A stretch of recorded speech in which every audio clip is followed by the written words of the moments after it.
Right, ready? And we live.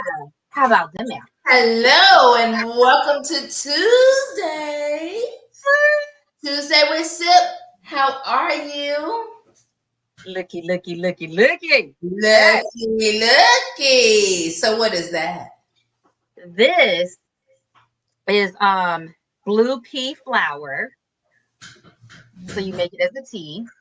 Okay. And premium reserve citron mango liqueur. Oh. So I don't drink a Oh, lot, and then right? it comes out like purple rain. Hello. I was feeling my little Prince self today. Okay. So Yes, you must drop the recipe in the chat. I will. So the mango liqueur I actually got and it's funny because everybody picks me because I really don't drink a lot. But so I got the mango liqueur back in 2019 from Mexico. On one of my trips there, I stocked up on a whole bunch of stuff, and I have still a little bit left in the fridge. So I was like, let me pour it out because it's good, y'all. It was worth every penny. It was good. It was good. And then I was just feeling my little Prince vibe today, so I was like, I want a little purple rain in my life. So I had some blue pea dried flowers. So I made it like a tea. You just take, 4 or 5 flowers and steep it in some hot water to make your tea, flavor it with honey or agave, whatever you feeling. And then I added that to my mango liqueur. Yeah, That looks delish. I will have to try that. baby. So, Oh, Steph is here. Welcome, Steph. so I had to pull it out today because y'all know I hadn't been able to sit with y'all because it seemed like forever and a day. Every week I was having to get on a plane in the morning. So I was like, I can't be drunk at the airport. Nothing to do it. But Right. I also wanted to show these because Oh, I had told you. let me see. Ooh. Yes. So the distillery that I told y'all about that I really like in Tennessee, in Chattanooga. This is the place Right. that is the original place in Chattanooga that was distilling whiskey. So you Okay. can sign up online or go in person, and they have tours where they'll take you through, show you the entire process. So wait, And hold that up again because that's a clear whiskey, and I've never seen a clear whiskey. and it's good. It's good. This is Oh, the one. This is the wow. one I was telling you all about. That is has a hint of like cinnamon in it. Okay. So, and they have numbers. This one, this one is the silver. I think it's 99. I don't know, but they have numbers. No, I'm That is sorry. awesome. I'm sorry. I'm gonna go grab that one in a minute. This is a different one. This one is the silver. It's good too. But I do have one of the bottles downstairs from the last one I bought that had the silver flavoring in it, and they have numbers. So this place does everything in batches. I'm trying to keep it on camera. This place does everything in batches, Mhm. and And they do the tours, right? they do the tours. Thing is, they only have like a handful that they keep in regular rotation at that particular location. A lot of it is short runs. Once it's done, it's done. And then they send their main things over to their full scale location that they process regularly. But if you get something that is like special edition at that location, when you go for the tour, you better grab what you're going to grab because once it's done, it may never come back. So Oh, that's why that I like to have, and I'm not getting no money for them. I'm not getting a I know, sponsorship I for them. know. Maybe later, but Maybe later, because y'all I'm know gonna ask at some point. pump, uh, we pump our drink of the week, whatever we're Yes. drinking. To me, you know what I'm drinking again. It's a rolling rock. I'm rolling the rock. Yes. Rolling the rock. Yeah. I only had a little bit of lychee fruit left. Okay. Whenever I made the lychee fruit syrup, I Yes. had just enough for a tinge martini. So I may grab the last of my lychee fruit syrup and make that. Oh, what is that? Traveler. So this one I wanted to share, and I wanted to do this because I know we always get into our conversations and then I forget. And since I was home this time too, so this one is called Traveler's Whiskey Blend Number 40. This one was actually gifted to me by a good friend, Okay. and they said it was really good. I don't know because again, I'm not a big drinker. I don't unless it tastes like ass, and I don't know what that tastes like either. But y'all to taste some stuff, you be like, hell no. So unless it tastes like that, I don't know the difference between good and great, but they said this one was a really, really good one. So check this one out as well. Travelers Whiskey Blend number 40 as well for you drinkers that want to get a little nice tasty taste.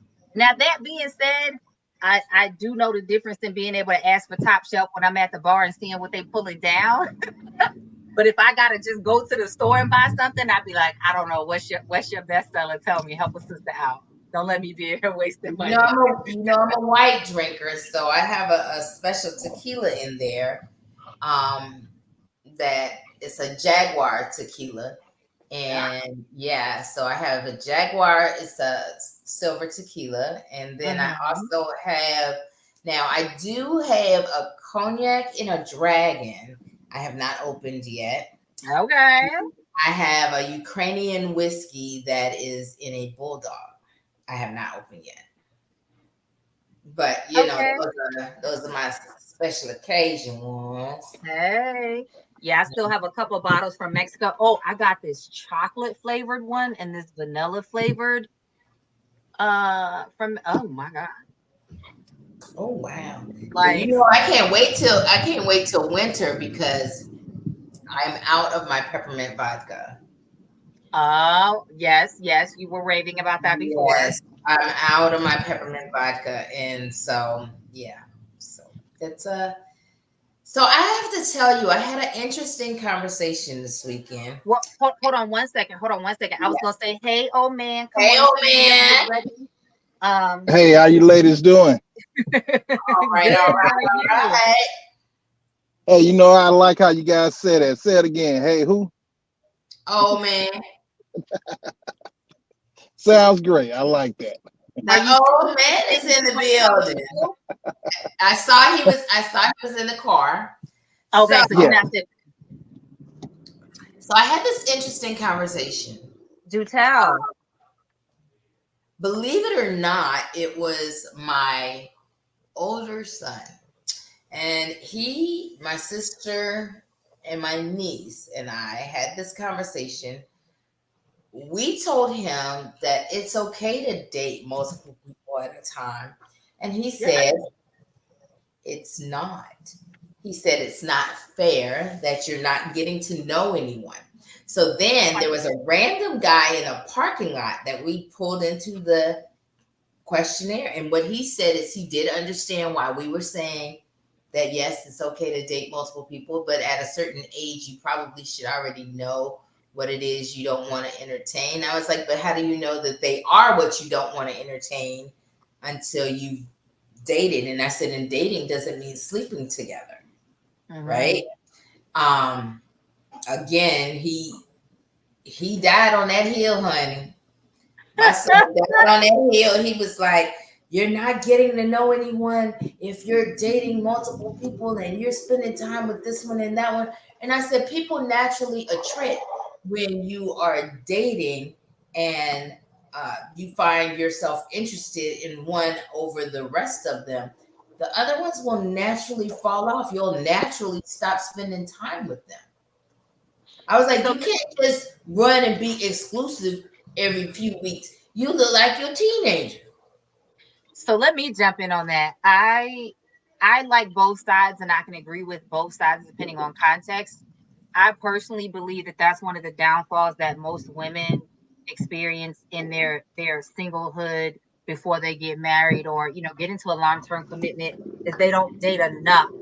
We either have jumped into a serious relationship with some person too quickly to be able to decide was that really what we wanted, or without being able to compare it to anything else to figure out if that's what we wanted or needed, or we cut everything and everybody off assuming that we were being monogamous with that person or exclusive with that person, but that conversation wasn't being had. So she was exclusive and he was community dick or whatever that may have looked like, right? And Mhm. so I think that it's fine on either side based on what does that person want. Some people are not dating with the intention of getting into a long-term committed relationship. They like just having friends they get to hang out with and go out with.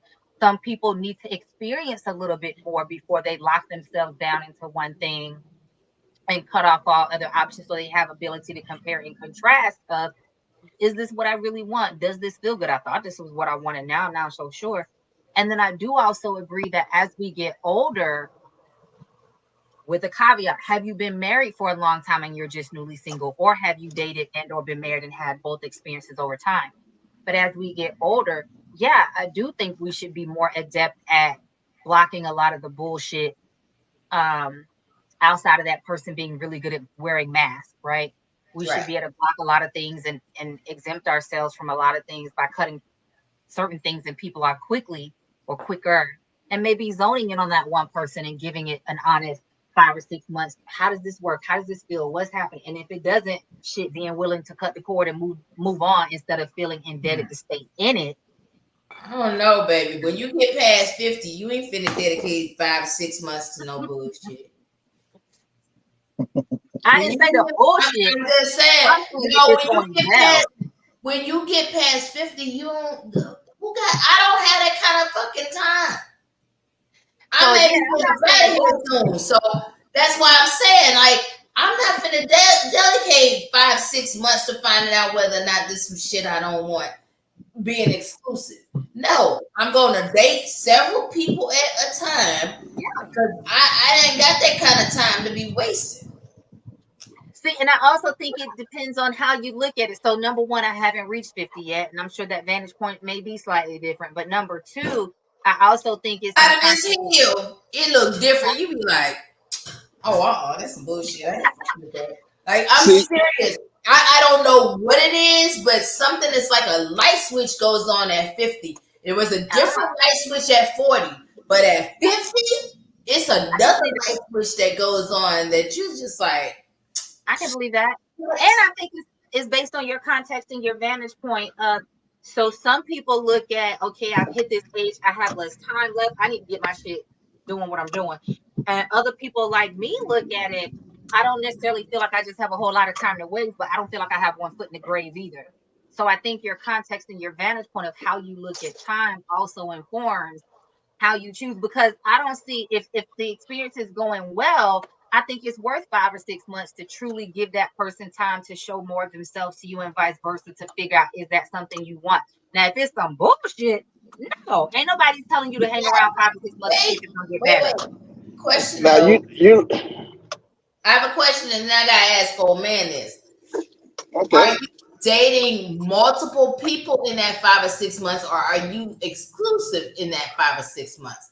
There's a I think difference. it depends on the two people. What are the two people deciding? That's a conversation. If you're exclusive and they're dating, you should know that, and vice versa. Like, there should be a conversation up front of, hey, we're both dating other people, doing what we want until we decide to exclusively date each other, or are we both coming to the table saying, I want to get to know you, so I'm not going to be involved in anything else until I give myself the chance to know you. That's a grown ass conversation that two adults should be willing to have to determine how they engage with one another to move forward. So I'm gonna use me as an example. I have done it both ways. I have decided to date someone exclusively from the beginning to give it an opportunity to see what it was. And I have dated multiple people at the same time in the beginning until I decided to be exclusive with someone over time, maybe a few months or whatever that was later. But if either one of those scenarios, it was always a conversation of, are you sleeping with other people? Are you dating other people? What are you doing? So I know if it's something that I want to be involved in to get to know you, and vice versa. And we need to come to a commonality on what that looks like, so that we both want to say, because if he community dick, I may not want to be exclusive with you if I don't feel like dating other people. Whatever it look like. He may not be honest about being community dick. He may not. Okay, based on listening to you all ladies, all I can say is this right here. You all are really starting to come around and to believe the same things that I've been saying on here for a few weeks. It's just maybe I wasn't saying it I was using words. I didn't pamper it up the way that you all can take it, or some of the listeners on here could take it.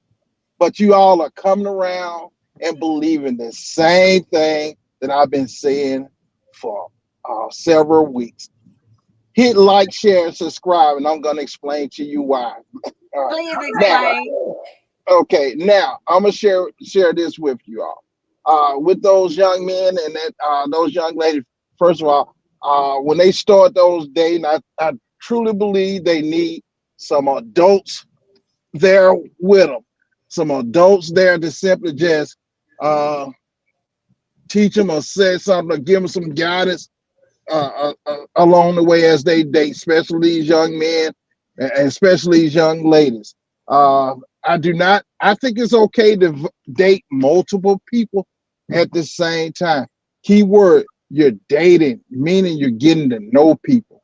Now, once you start going exclusives, once you start say, "Hey, you my man, you my lady," then you have to be honest with a person. Say, "Hey, I'm seeing this person. I like you. We going out. We kick. We have a great time. We have fun. We do that. That's fine. But you have to be open and upfront and let people know. Gyps, I'm like you. And when I say, hey, at a certain point, I don't have 4 5 months. No, I ain't. Listen. I can tell you right now, I don't even have to spend a whole date with you. Sometimes I can just see how you walk, and I already know this ain't even working. I can, listen to you talk or whatever. That's all I can tell right then. This ain't it. I didn't have dates that where I done left before even the drinks even came. I'm like, hey, this ain't it. But I'm gonna pay for these drinks. But I'm gonna go on my way, and we gonna go on your way. We can finish the drink, or even not. It doesn't even matter. But that's a part of me getting to know people, and I'm not gonna be around anybody that I don't enjoy their company, Right. something like that. I'm just not gonna do it. I value my time too much.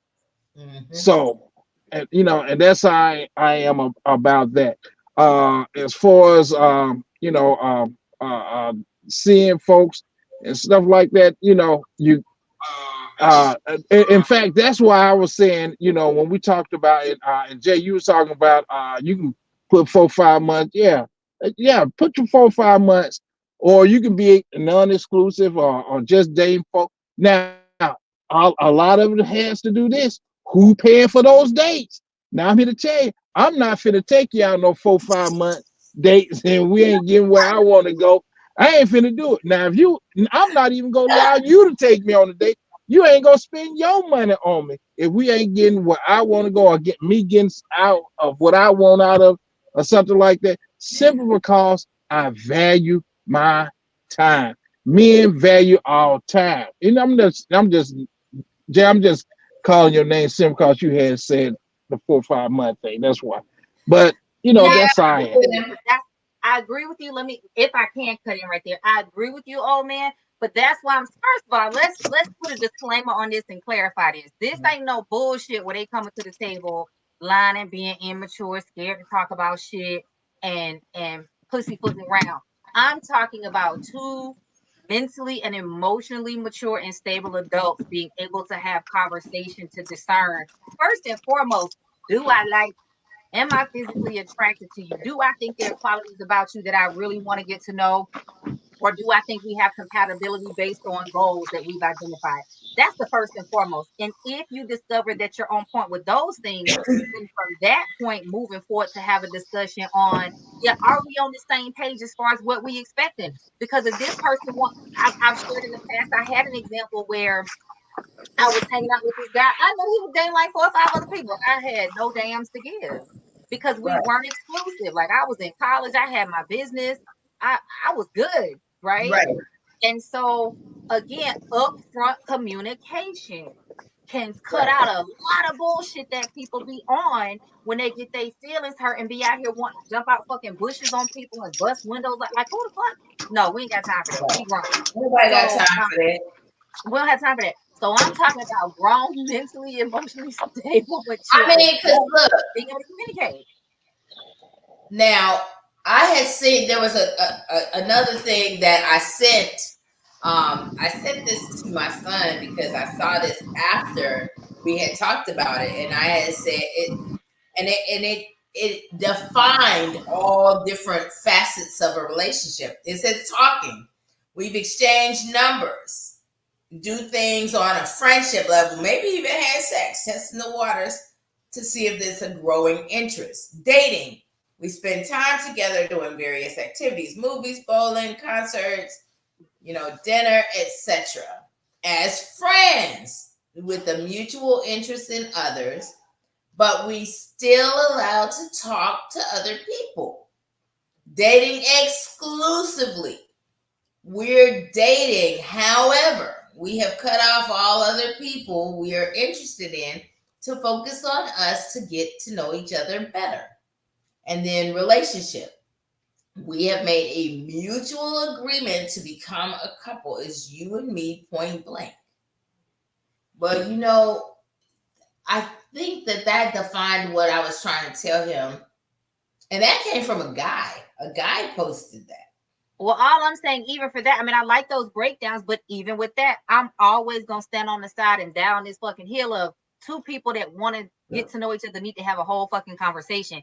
Because that I love his breakdown, but still, that may not, those labels and sections may not make sense for somebody else. So I'm still going to always advocate for sit your ass down, go have some drinks, go for a walk, do something where you can have productive conversation and define what it is. What I don't want to waste people's time, right? So I'm the same way with friendship. Listen, when y'all hear me say I'm consistent, I had a friend tell me she was trying to get to know me.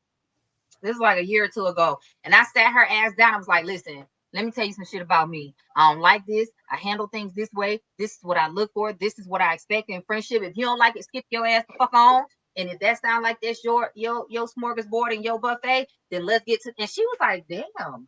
I was like, hey, that I believe in communication. Everything is a relationship. So it's whether it's friendship, whether it's dating, whatever it is, two people have to be able to outline what it is that they even expect from each other, what it is they're even looking for. Now, I'm not saying you got to tell a person your 30-year goals on the first date, but I am saying that relatively quickly, two people or whoever, because it might be a throuple, whatever that may look like, polyamorous, etc.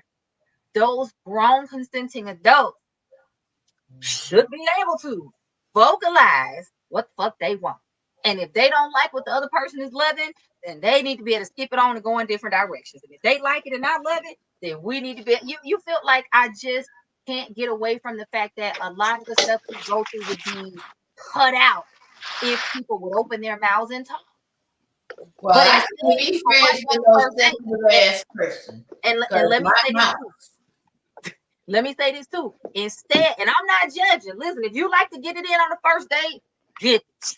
However, this is the problem. We got a lot of people fucking on the first date or before they really have in-depth conversation. And then she's mad because he dating Teresa and Tuesday.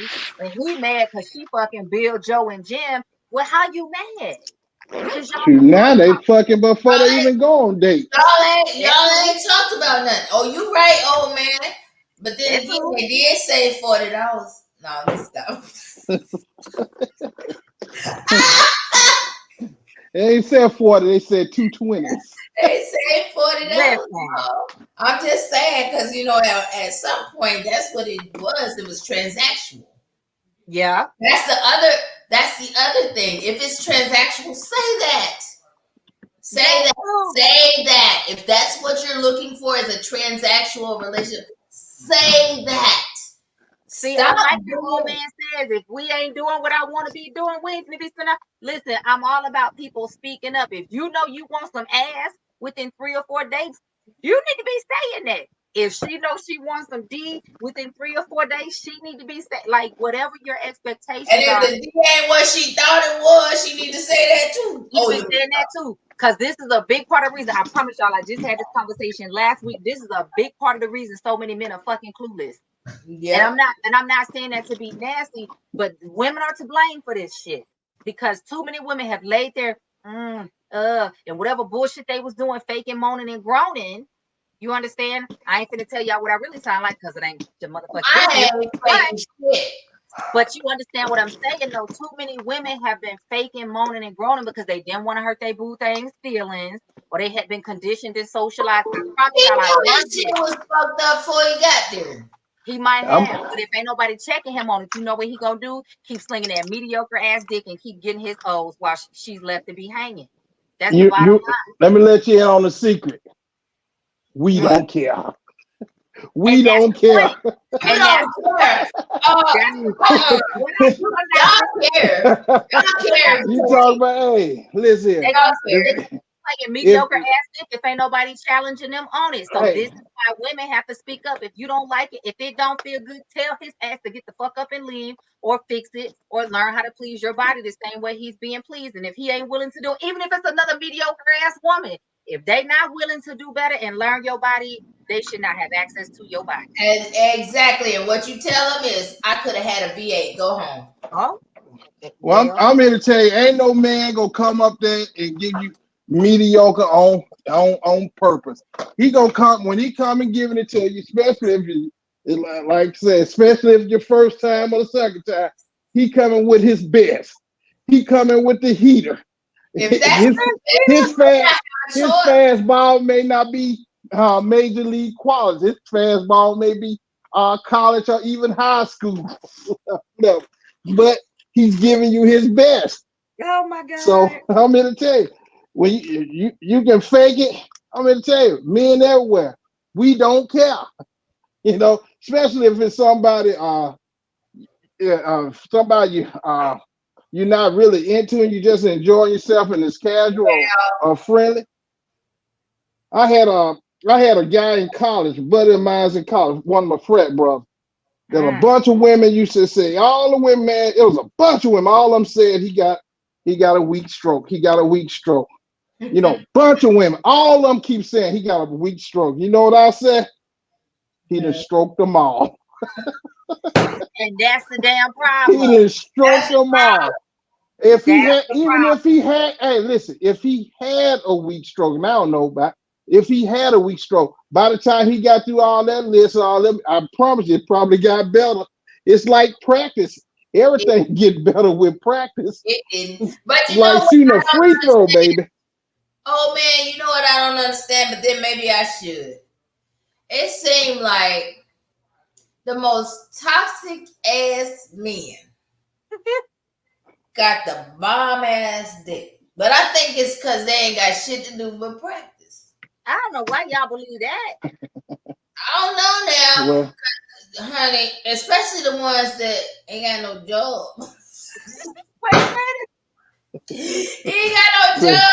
He ain't got shit to do but practice. That Jim, I got to call you back my boy, because you be the main one in here talking shit about you ain't got time to waste on these fuck boys. Why is you always the one to talk about toxic dudes with good dick? And no, I done had some. That's what I'm trying to say. But post 50, I've decided to turn over a new leaf. I can't waste time on toxic people just because they got good dick.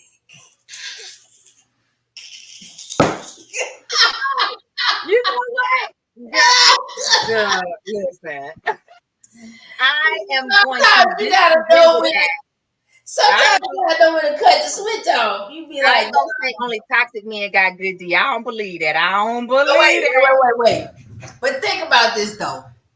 And you know, somebody had said something about, you know, how the grandmamas and stuff that they used to have like 7, 8 kids, and they would tolerate a lot of bullshit from granddaddy. He'd be running streets and all this other stuff. And you know what I was thinking? I said, granddaddy was laying the pipe though, so she wasn't going nowhere. Because you don't get 7, 8 kids and he got mediocre stroke. Oh my God. I'm just saying. And he ran the street? No. Listen. No. Grandma was staying for a variety of reasons. Sometimes it was the money because granddaddy had good money. Sometimes it was access to resources because maybe she didn't have a lot left to herself. Sometimes she didn't want to be by herself with all them damn raggedy ass crotch rockets, as they call some of them badass kids. Sometimes she was waiting on her economic circumstances to change. And sometimes she didn't give a damn because grandma might have been getting some dick somewhere else too. So that part. I'm just saying. But you know, I mean, hey, mediocrity though breeds contempt. Because at a certain point, exactly. But at a certain point, you get to the point where you be like, okay, he bring this old half-ass stroke game. Listen, And got around the street. Listen, let me refute this too, because see, it's amazing to me how ignorant some people really are and the bullshit they'll believe. So I joined this Facebook group somebody sent me, and it's women only, and they talk about like all things sex. And it's amazing to me the amount of grown women in there. And we talking about like grown women, 40s, 50s, and older. And there's some young ones too. But it's amazing to me the amount of grown women that be in there talking about they decide whether they're going to talk to a man based on the size of his shoe or the size of his numb or the size of his nose or thumb or how tall he is. And I'm like, baby, listen, that because back in the day they used to say if he had a big foot, he had a big package. Now they're talking about look at his thumb to gauge his penis size or look at his nose. I'm like, what the fuck is y'all talking about? You will get your feelings hurt trying to judge a man or a woman on the size of their anatomy based on how they look. Because, baby, let me tell you something. I thought I was going to hit the floor. This has been a long time ago. Long time ago. But I was dating this guy. He was like 6'8", 6'7", 6'8". Tall. Huge foot, like big dude. He was part of the itty bitty. No, he wasn't part of it. He was president of the itty bitty peanut committee. Okay. And when I asked him, I said, listen, I got some questions. And he was like, okay. And I said, do you have comfort with your size? And he was like, what you mean? I said, it was just a discussion that came up in the women's group I'm in. We were just talking about what men thought about their size. Are you okay with your size? He was like, I ain't never had no complaints. All right. Yep. Oh, yeah. I ain't got nothing else to say because if you ain't got no complaints about it, not my job to complain either. But I promise you, that was last time we had been dating for a while. You should have lodged the complaint with the management committee. Listen, I tried to explain it to him, and he was not hearing what I was trying to deliver. So I said, not my job to try to convince you, kind sir. But what you won't do is be sleeping with me anymore. And it took about 6 months to have that conversation because we dated for 4 or 5 months before we were ever intimate, right? So by the time we were intimate, we had camaraderie, we had some great chemistry, we had like everything was on point. Ooh. But I'm here to tell you that sex mattered. And he was a little too conceited when it came to what he considered to be his stroke game versus his willingness and his ability to hear feedback to make it feel good for me too. So no, kind sir, you can skip your ass on.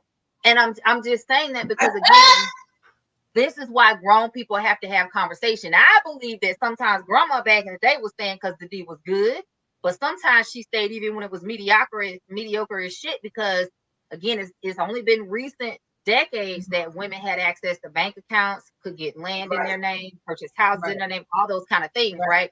So I don't believe that we need to go back to the old times when it was good and it worked because that shit was raggedy and toxic. That shit was raggedy and toxic. She also stayed out of obligation.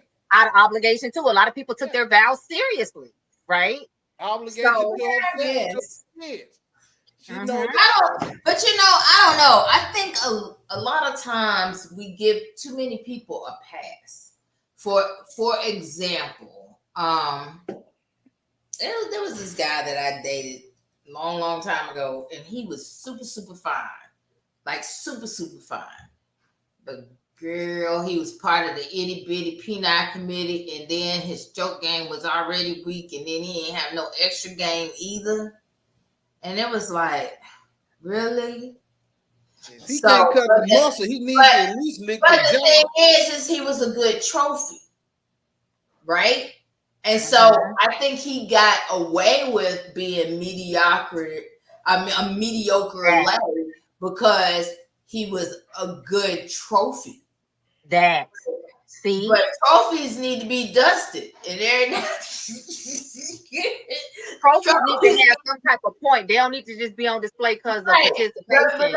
But that's all he was something good to display, and that's so. But that was also back in the day when I was young, and I was that superficial kind of stuff mattered to me. Was like. Well, that was a flex for a woman. The quality of a man that the woman can keep is, I'm sorry, the quality of the man that determines the qualities of the woman.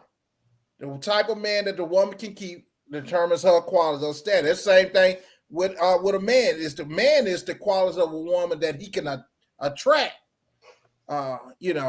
So sometimes the only thing that's attracting the women that are with him is his wallet. That too. You gotta see some ugly motherfuckers with some. Oh, let me go. That's a part of the whole package. That's part of the client. But everybody becomes more attractive when somebody else knows that somebody else wants them. Yeah. Well, say that again. Everybody becomes, I think I said that wrong. Everybody becomes more attractive when someone knows that somebody else wants them. That's why it's easier to find a man or a woman once you're dating somebody, because your energy resonates differently. You feel more confident. You feel more sexy about yourself. You portray that and you display that, so it becomes more magnetic to other people. When you feel like nobody wants you, it changes how you feel about yourself sometimes, and that radiates out and pushes other people away. So everybody inherently becomes more attractive when they see other people with you, because now they know that somebody else wants you. You have something of value or something good, whether it's the dick, the money, the access, the resource, the support, the romance, the tongue, the whatever it is. People start to imagine what it is that you're doing for that person they see you with, and they want to try you and they want to try it. That's why, and sometimes people want somebody that they don't have to have an obligation to. That's why a lot of people will go after a married person. It's mutually assured destruction. You ain't finna tell nobody because you don't want your husband or your wife at home to know. So I can be with you and fuck around and do what I want to do, because I ain't got to worry about nobody finding out. Right. I ain't got to put up with all the shit that old girl or old boy putting up with at home. I could be some people are truly okay being a side chick, right? But again, going back to where we started, this is why I believe conversation is necessary, because nowadays you can't even just ask the person, are you married? Because they'll say, no, sir, do you live with somebody? Ma'am, do you have a live-in spouse? Do you have a live-in boyfriend or girlfriend? Do you have a did somebody think they're in a situationship with you? Right. You know, do they think they your man or your woman? Do they think they married to you? Right? Because he may say I'm polyamorous. She may not know nothing about that, or vice versa. So again, this is why I think we have to take a little bit of time to get to know each other and also ask questions.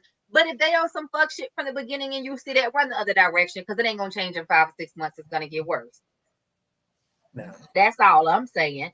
That being said, let's hop into these questions that they sent us, because they kind of juicy. Okay.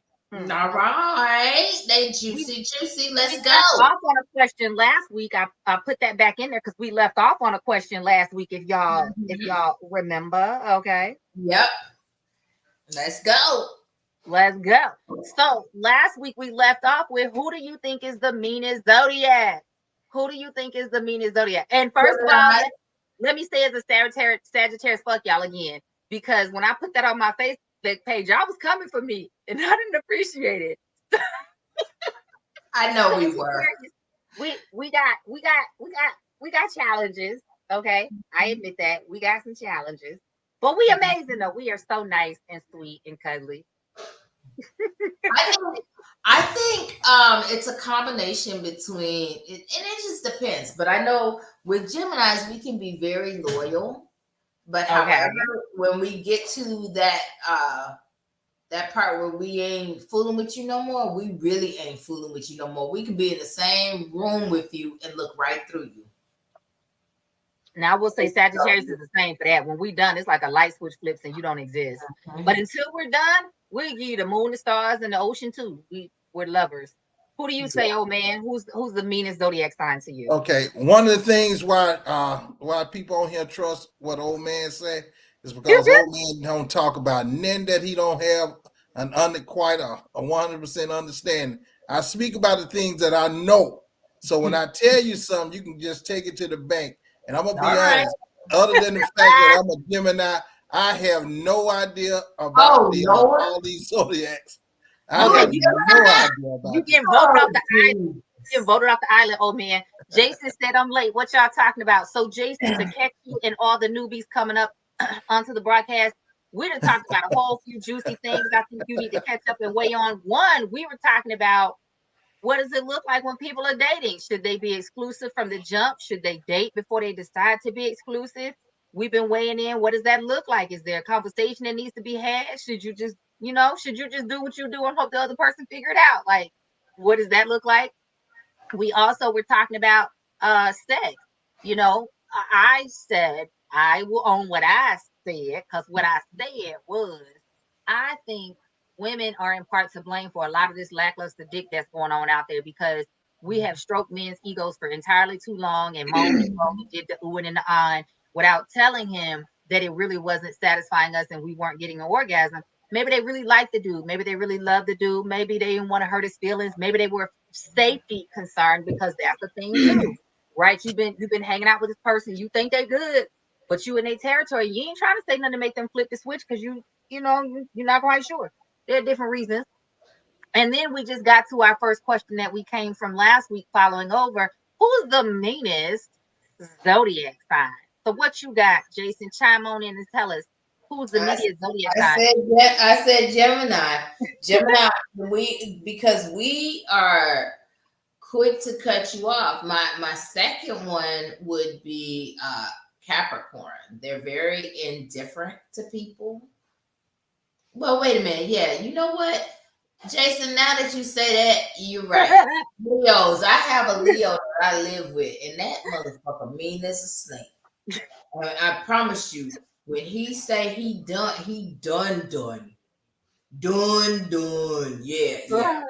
Yeah, Leo. Ruby said, "Go Sag. We are amazing, Ruby. You feeling me? Sag, listen, I feel like we the bee's knees in the zodiac sign. We are the anchor. We hold this shit down, and can't nobody tell me different. Okay. Your boy said that I came in at the right time. Look. When I said Leo, he opened my door. You come on in. Come on in and jump in. If he's feeling froggy, jump in the conversation. Look, see how mean he is? Talking about ain't nobody getting on no camera. You might have my ops on there. His birthday was last week with his mean self. Oh Lord, so he the beginning of the middle of August, mid-August. August 15th. Tell him happy birthday. Happy birthday, mean self. So that's your son? Yeah, that's my son. His ass is mean as hell. Okay. So one of my favorite people is a Leo, and I have to agree with you. His ass, first of all, they crazy. Mine's a Leo too that be on our podcast. He a Leo too. He mean too. Who? Sean that be on our podcast. He a Leo. You know what, Jason? You right. Them Leos is mean as shit. They so are too. And one of my absolute favorite people in the world is a Leo. They batshit crazy. I think they might have Sagittarius beat sometimes, though. We neck and neck. Your boy said Virgo's in the building. What's up, Virgo? Jason said Libras are fire. Okay, so you must be a Libra. Is that why you trying to rep Libras all of a sudden, Jason? Oh Lord, not that Jason's wife is also my son's birthday. That's why he knows. See, you got a male and a female, and they both mean as hell.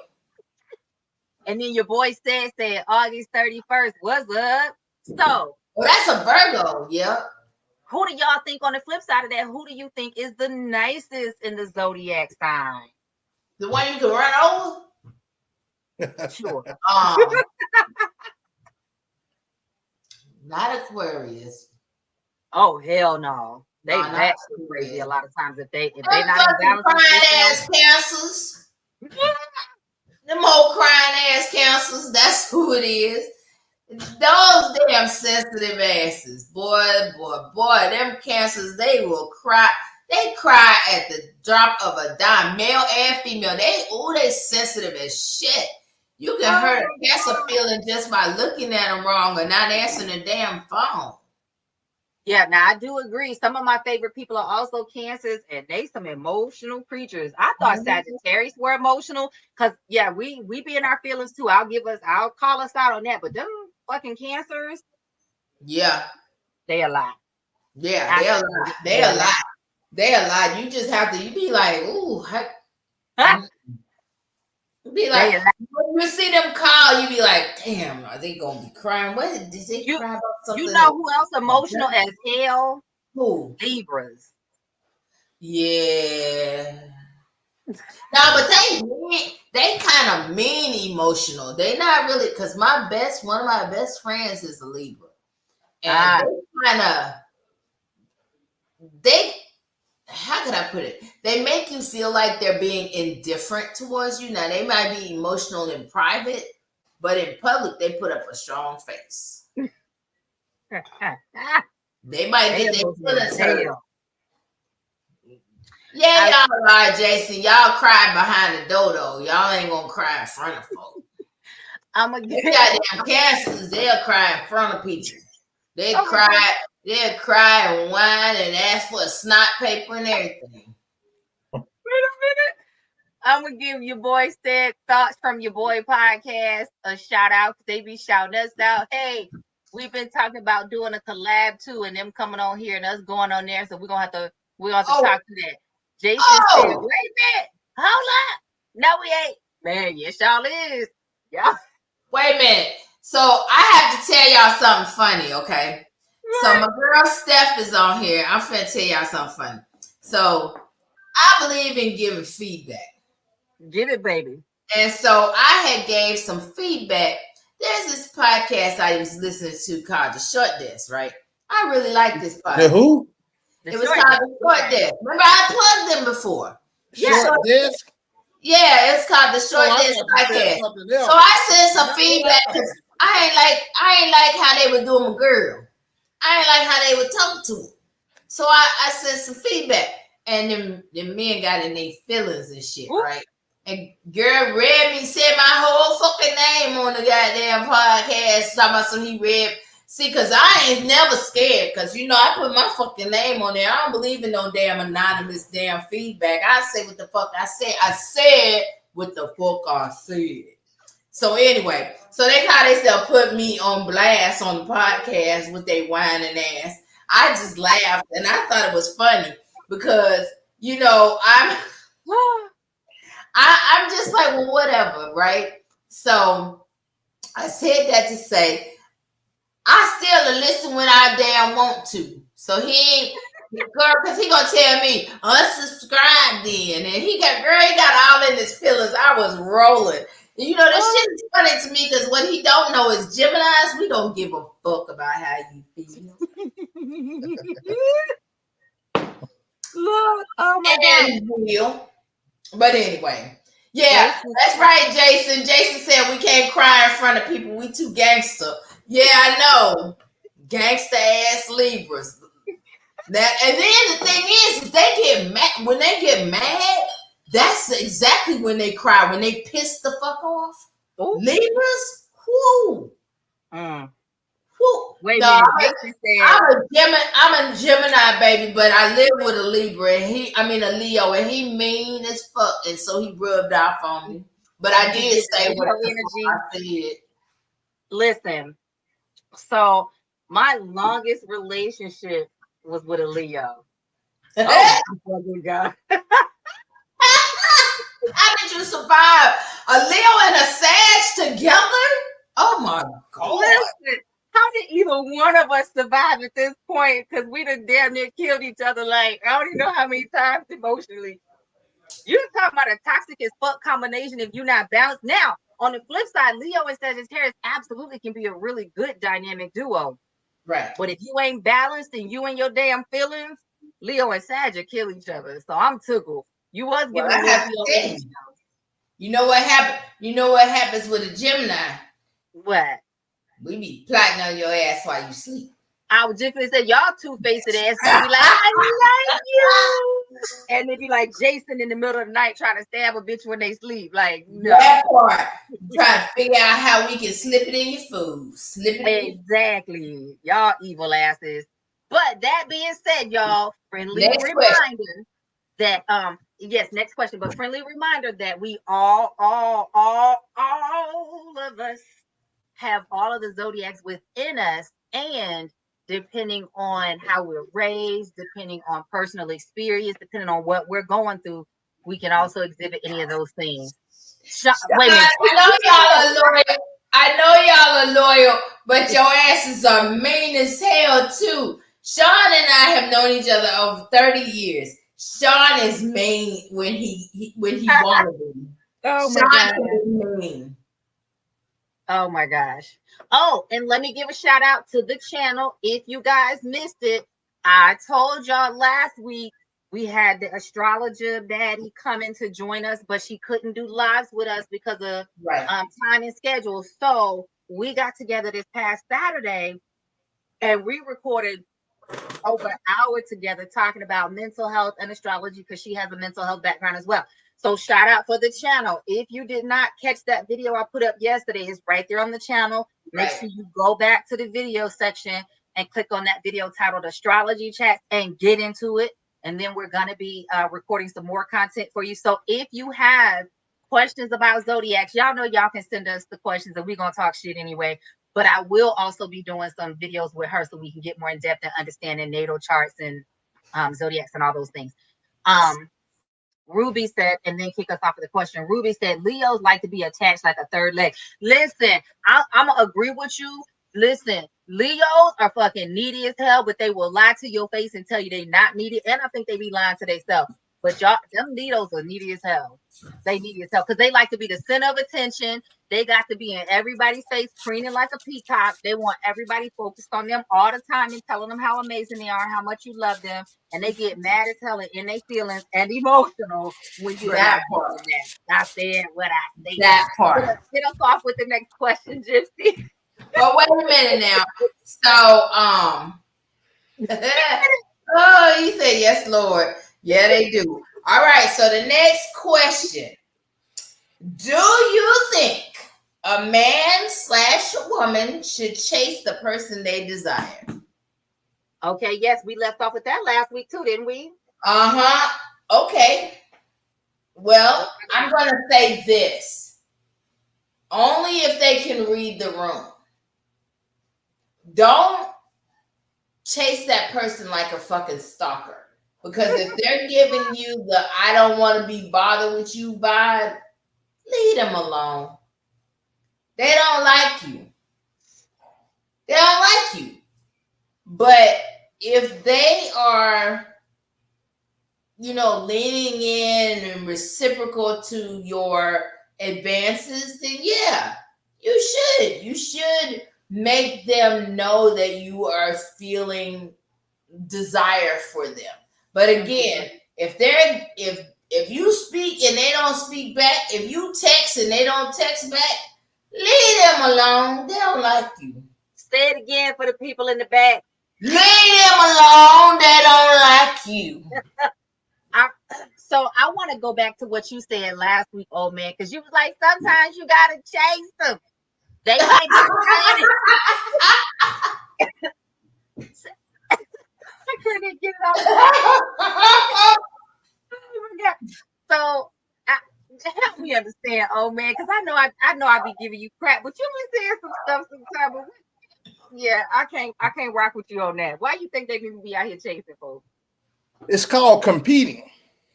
Okay. It's called competing. We as men, we know we have to compete.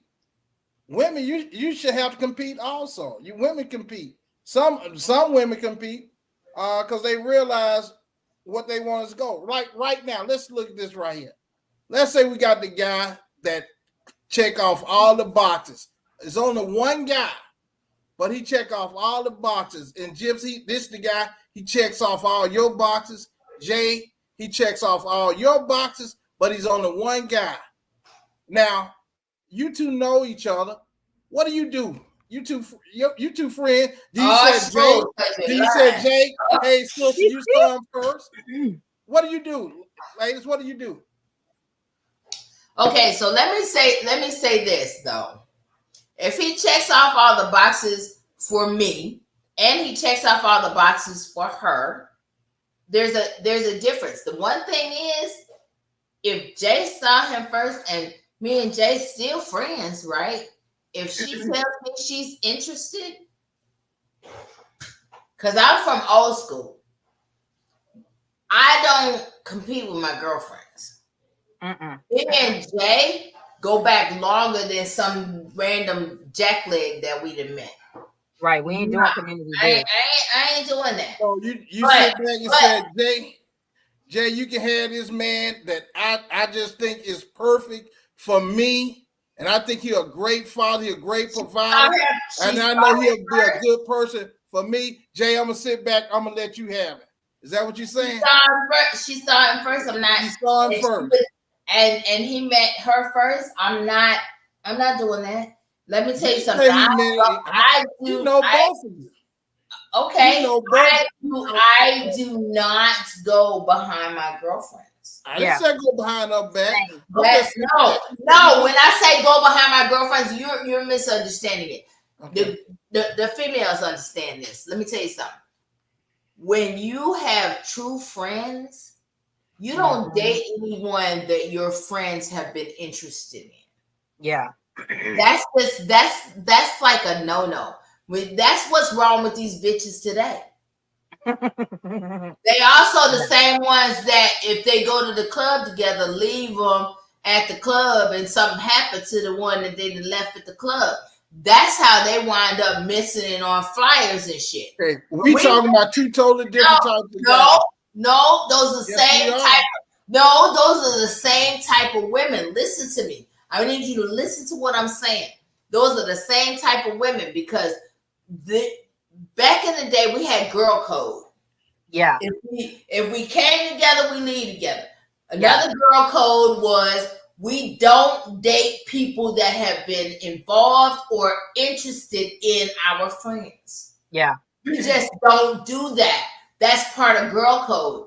And so that's the thing is that's what's missing now is that these women have no loyalty. You'll find out that the man was cheating with that woman's best friend. Listen. Now y'all add stuff that's in here that I didn't even put in here. I simply said a guy who checked off all those boxes. And the type of guy I'm assuming, because the type of woman you all impressed me as, the type of guy that you all go check off the box for you all is going to be a man of integrity and a man of character. I'm not talking about some of these little club boys. So, because I don't view you as that type of woman. I view you as women of integrity. Okay. And I'm simply saying that. Hold on just 1 second, Jay. And I'm simply saying that's part of the problem, Gypsy. If this man is the man that checks off all the boxes, he's a great guy to start a family, build a family. That is pretty much can be your future.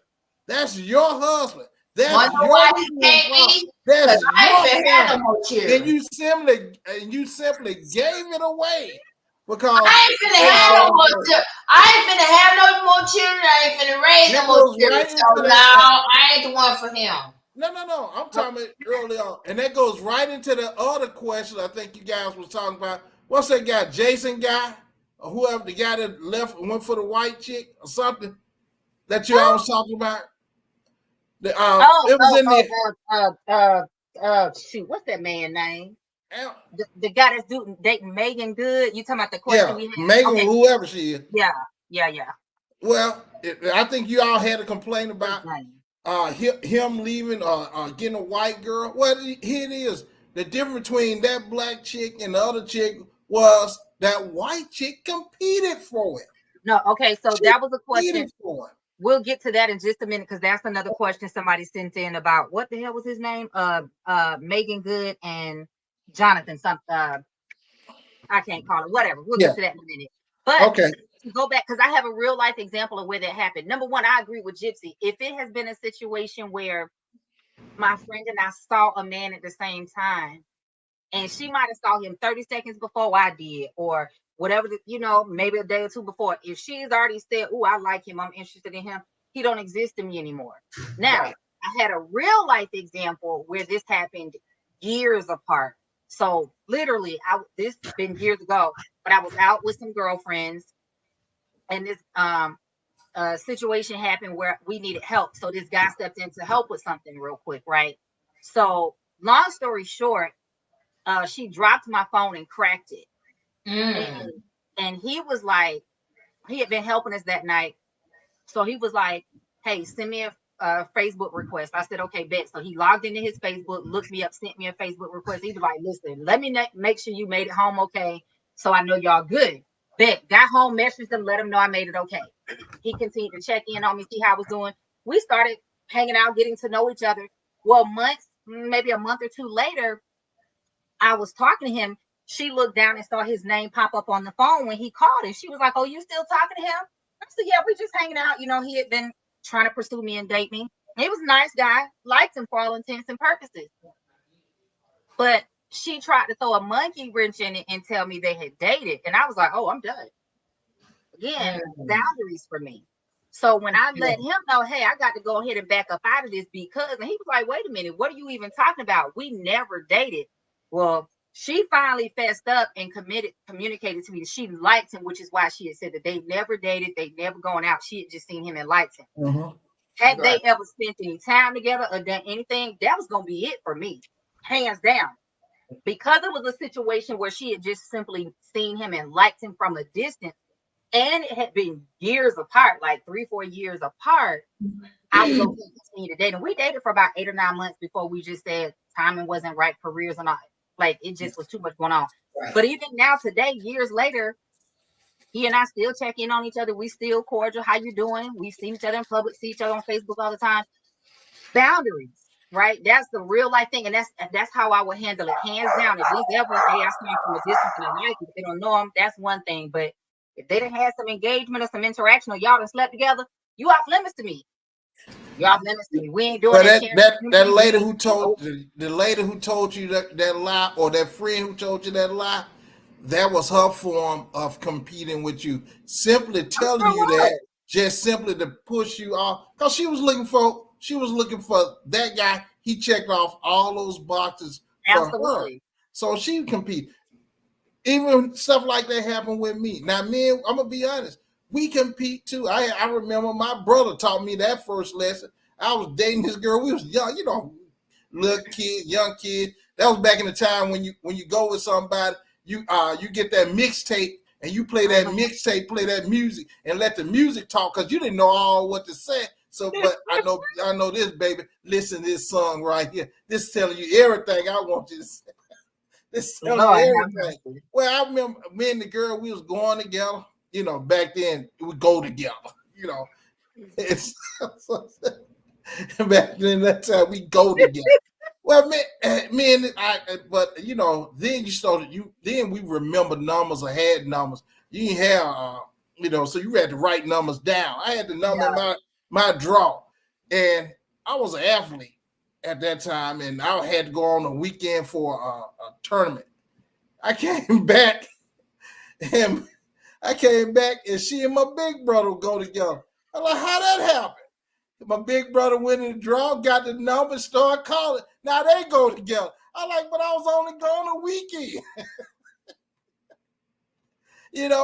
But I also learned that later on in life in college. I'm dating this chick, we out, and a buddy of mine that was with us, he bought the girl a drink. I was like, how old, bro? What is this right here? We ain't doing all that. But he told it's something I learned this right here. He said, sometimes you got to learn how to change the game. Because she sent him choosing signals while she and I out.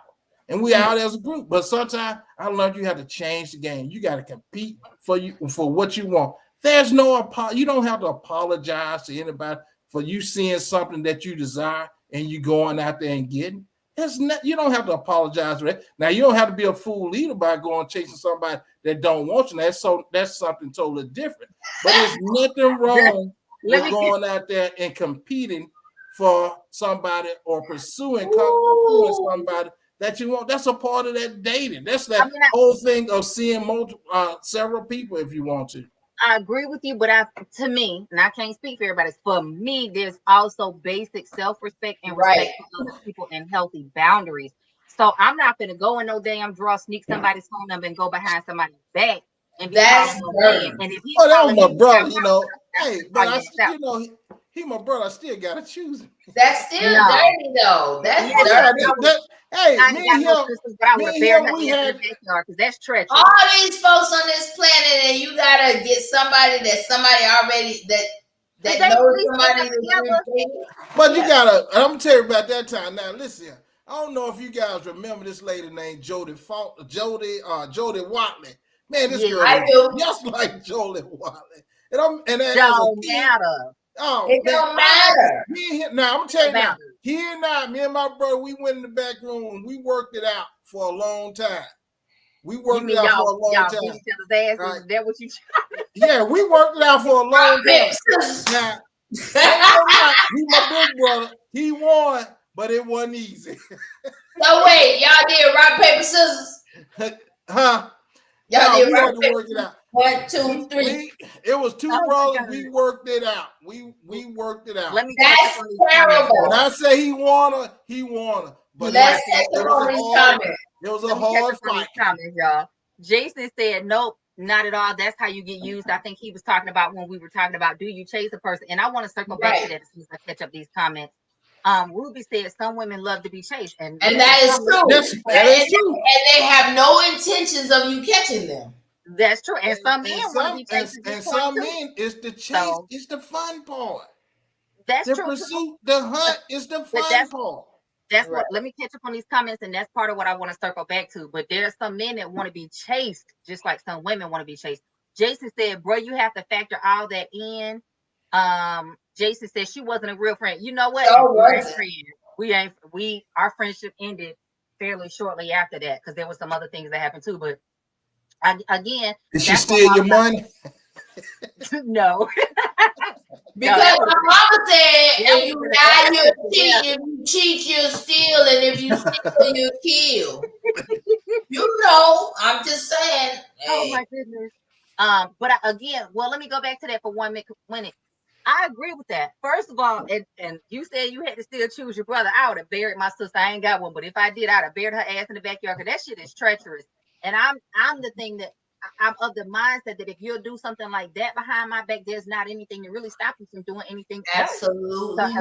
That's why I'm like, there are certain boundaries that to me can't be crossed. I got him back later. Oh, was y'all stealing each other girlfriends back and forth? Is that what you're trying to tell me? That's terrible. Later. That's your, why would you want her back? I'm sorry. I didn't say that one. I said I got him back later. Oh my God. Jason said she was for the streets before it was a thing. That part, Jason, that part, say it again, bro. Say it again for the people in the back. Let's circle back to this chasing thing. Now, I'm of the mindset, and I ain't saying that I speak for all of us, but I damn sure speak for me when I say this. I believe that a man should be willing to pursue a woman. But if you're going to expect a man to pursue you, then you have to be willing to be available and accessible to his advances if you deem him worthy of your time and attention so that he can actually catch your ass. Don't be out here letting men put all this effort and whining and dining you, romancing you, pursuing you, and doing all this stuff to try to woo you, and you know you don't want them. That's some bullshit. Now, first of all, now with that whining and dining, now I said pursue. I didn't say whining and dining. Let me finish. Because that's not limited to whining and dining. Pursuit could be consistent communication. Pursuit could be something that's free, a trip to the free museum, a trip to the park to walk, take your dog swimming, whatever. Yeah. Right. But again, so defining that, we're going back to the beginning. Mature adults, stable adults, emotionally intelligent adults, being able to have conversations. Adults who have been through therapy, mental health support. Okay. What does that look like? You should have a vision in mind of what it looks like, and so should he, so should she, so that y'all know what's acceptable to you, what you're willing to do, what you're willing to tolerate, what you ain't willing to do or tolerate. So if that person is not willing, listen, it's been years ago. I met this guy, and he was a business owner like me. So at first the conversation was cool. We had a lot to relate to, it was good vibe with chemistry. He was attractive.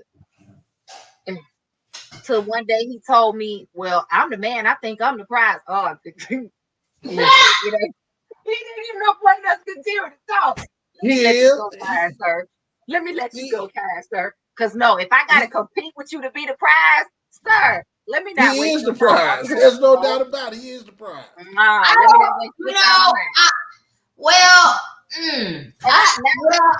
agree with that, old man. Let me be clear. I'm not saying that the man is not as valuable in this situation as the woman. What I am saying, my perspective, some of this comes from my time in Christianity, some of this comes from my time in spirituality, but this is how I look at it. The woman is the crown because I do believe whatever you give me, I can multiply. We're not just talking about baby. And I look at my own track record of anybody I've been friends with, anybody that I've dated. If they came to me with a vision or idea, I've always been able to help them birth it if that's what they wanted, right? If they wanted more of something or wanted to experience shit, let's go. I got faith. Let's make that shit happen. So I know that any man that has my time, attention, and my energy is favored to be in my presence, because I'm going to help him magnify and multiply whatever he's doing. But he should also be bringing something to the table for me that I can see his vision and it supports my vision too. There should be something that he helps magnify and multiply in me, or create safety for me to relax and experience certain things that I want. There needs to be a reciprocity. So I'm not saying the man is not just as valuable, but in my perception and in my perspective, I'm the gift. And I damn sure. And I believe that. And I'm going to tell you why I believe that, old man. Because in the word, it says, he that finds a wife. In the word, now I cuss a little, but I'm a cussing Christian. Because I do know that book. And it says, he that finds a wife finds a good thing. So you can't find something that's not a prize. Yeah, you know, you the good thing. You ain't the prize. That guy the prize. And I'll tell you why.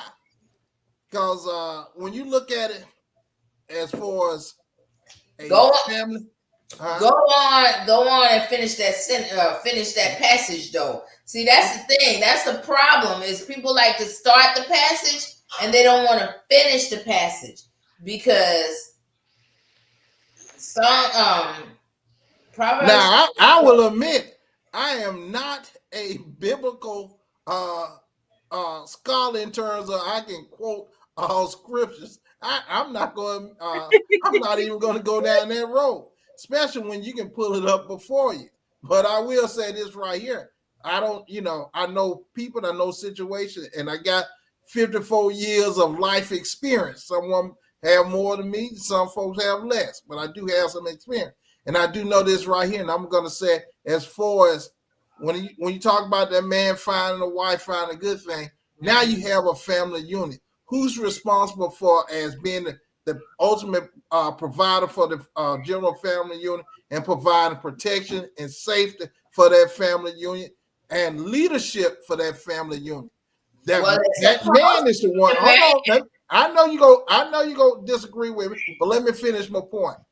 That man is the one who does that, and when that woman who matches with that man, who formed that unit with that man, her life becomes, in terms of it becomes easier. Her life becomes easier for most women. I'm not going to talk about the exception, because you do have women who make more money than men. You do have some women who stronger and bigger than men. But I'm talking about the group, for the masses. And for the most part, you have that man who's providing all those things, and the one who matches up with that man, her life becomes a whole lot easier. Now, I'm not saying this to be sexist. I'm not saying this to be men against women. I'm just simply saying this as a fact of reality. And it's supposed to get easier, especially when you look at the fact when a woman, when she get pregnant and have a kid, well, at that point, that woman is not even in a position to protect herself or the child. And it's supposed to be done with her pairing up with that man. That's who's supposed to be there to provide for that family, while she can't even provide or even protect her own self. That's what he's supposed to do. I would agree with you. However, because the world has changed so much, especially in the last 50 years. Yeah, men have made it a lot easier. You got men that want. Did you hear what he just said, Jesse? Yeah. She didn't hear it, because she did. I heard. But I'm like what I'm saying is, first of all, that's one of the reasons why Grandma stayed, is because he was taking care of all of that part at the house. You know what I'm saying? He was taking care of the house, and he was paying the bills and this and the other. Nowadays, you can't even find a man to take the whole damn mortgage. This motherfucker want to go 50-50. Because he can't. Okay, so that's the first thing. And so, while it does say that, and we're supposed to be the prize, the thing is that unfortunately, and I have 2 sons, so I'm gonna keep it real. I have 2 sons, but unfortunately, the men have decided they want to be the prize instead of find the prize, because a lot of the women now are a little bit more self-sufficient than the men are. But I also blame society for that, especially when you're talking about Black men, because in the last 50 years, while they have made strides in the for women to like have jobs and things like that, it's also been a like almost like a plot or a plan to split apart the Black family, because in now they don't do this to white families really, but when it's a Black family that goes to apply for assistance and things like that, they require the man to be out the house. Mm-hmm. And they'll check cut off assistance if he isn't. That is a plot to divide the Black family, because we are stronger together, right? We I'm are. gonna tell you the solution to that. The What's that? solution to that is this: for that woman to not say, "Hey, if requirement for you to give me this assistant is for me to put my husband out or not have this husband, then choose the husband and not the assistants. Can't nobody they can't put you out. They can't put the dude out if you don't even accept whatever that assistance is. Now, I'm gonna say this right here. That guy, huh? Y'all can't eat because neither one of y'all are working, or you can't find daycare, so you can't work. You know And what? if you don't work, you don't eat. Yeah, you absolutely correct. And I do believe that man who don't work shouldn't eat. That's what the Bible says. But I will say this right here. Now part of it is right here.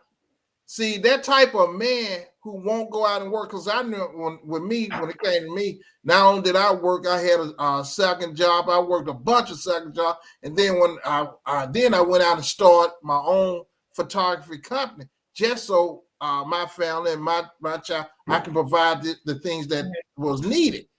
But keep in mind, I was that type of guy before I even had a child, before I even paired up and did anything. Now, the woman who picked me, who allowed me to catch him, well, she won that prize. She won that race. Now, there was other women who picked a dude who was a foot and a half taller and had tall, big chisel arms or whatever. He did, and guess what? And he had a bunch of other women. Guess what? But he don't pay bills. He didn't look after his children. He didn't look after his family. So it's still, the woman still have a duty to pick better. So You can pick your child's father. Let me chime in on that. Sure said today you have to do a thorough investigation before even considering chasing. Absolutely. Let me chime in on. So me and my ex, we have a lot of conversation around that, because for years he used to say that he felt like it was the woman's fault with a lot of the situations happening in with single mothers and kids and some of these dating experiences. Now he's mad. Let me tell you, I used to get 30 high. We used to go to battle.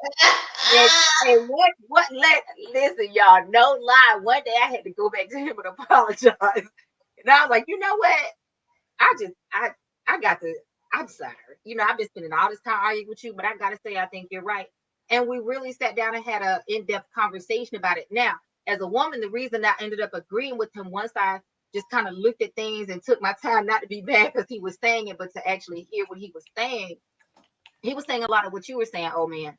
And his point was, we got a lot of fucked up ass men that are growing up entitled, that are growing up maybe quote unquote too soft, that are growing up egotistical and arrogant, too damn confident without having shit to back it up because of their mother.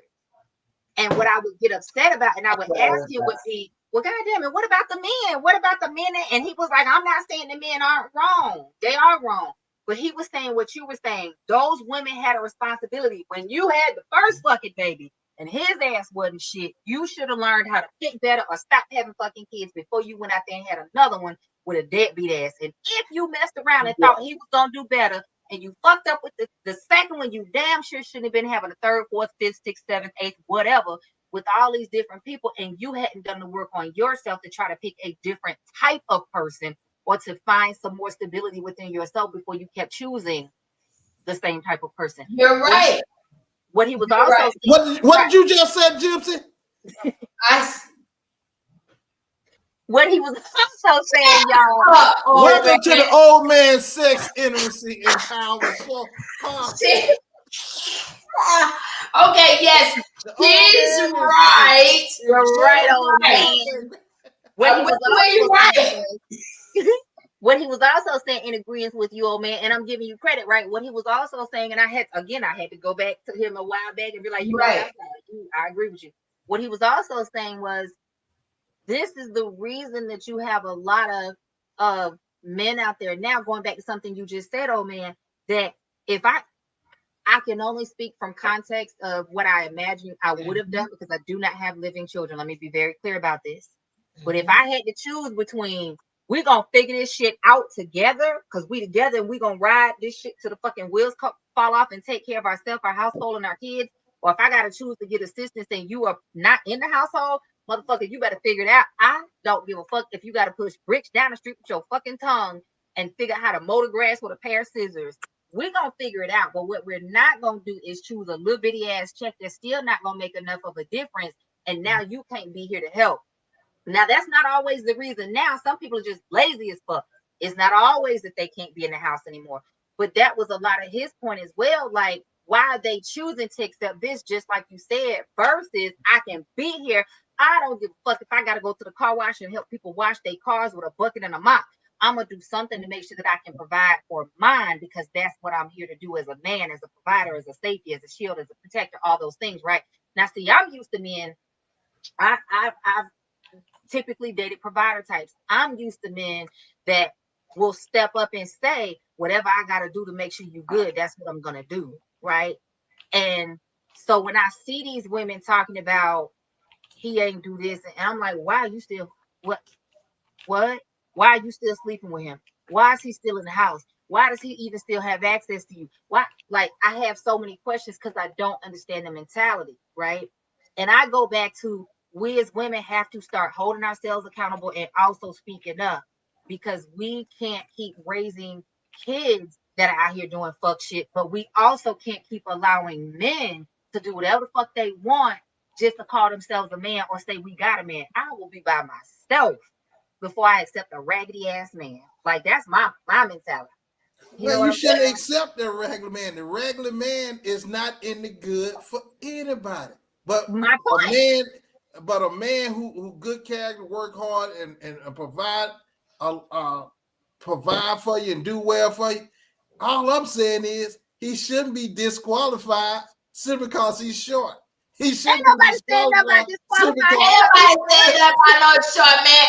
Stop projecting your height. Right. Hey, hold on, wait a minute. Now let me say this. Now I'm not a short guy. I'm 5'7". You said a 5 in it though. A 5'7". You know you short, right? That's short for a man. You know that's short. Did you know that that's short? That's short.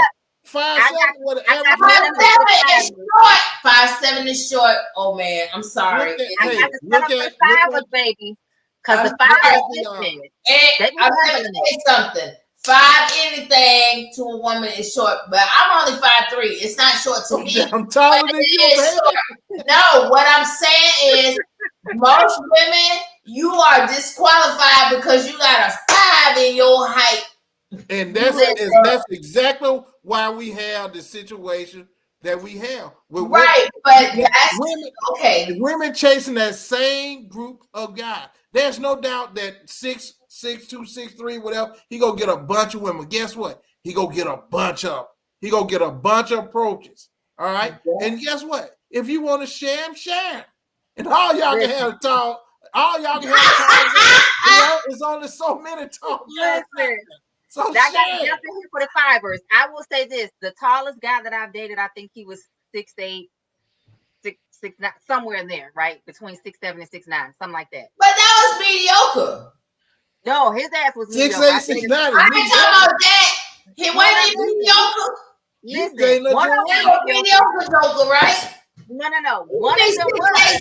Nah, but if he was still mediocre joker, that don't mean nothing. Listen now, let me finish. Oh, okay. One of them was mediocre as hell. He didn't last long. But I've also dated other tall guys that they had what it took. They were very pleasing. I'll leave that at that.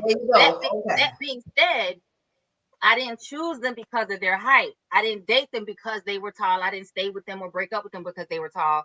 I chose them because there were things about them that I found attractive. I'm sapiosexual.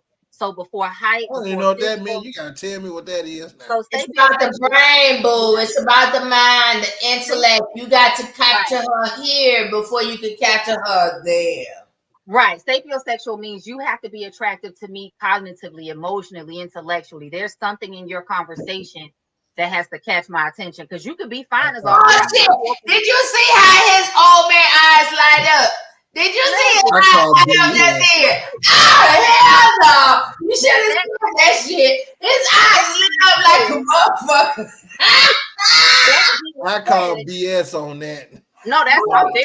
Nobody your eyes had stars and shit start dancing. Now, let me be real about that. I'm very serious about that. And there are a lot of men and women that identify with that because again, I've dated unattractive quote unquote people because they were attractive to me emotionally and mentally.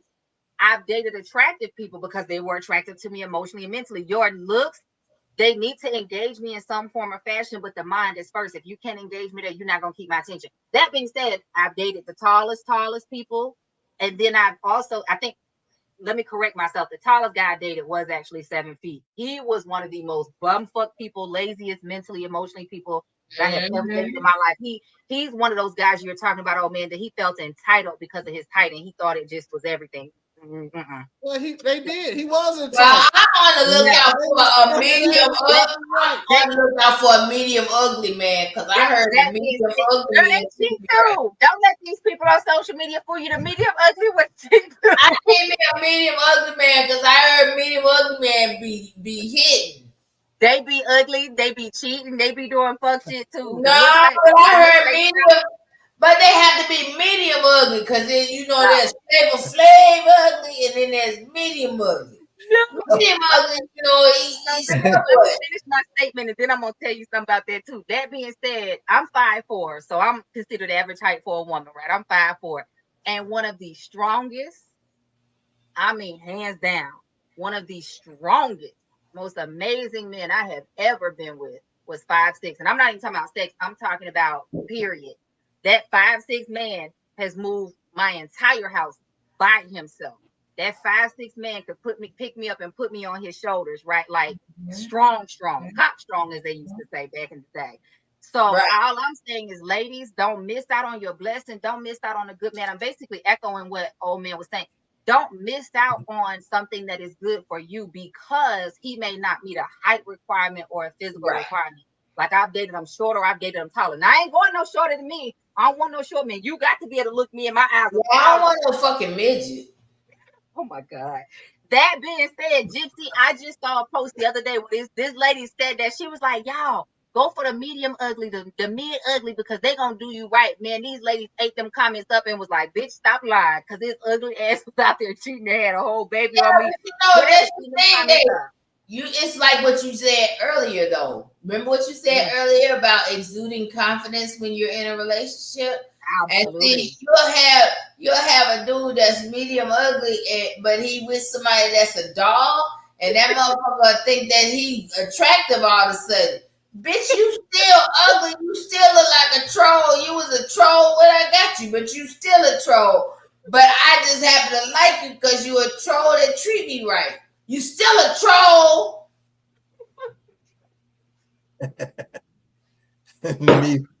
These trolling and medium ugly.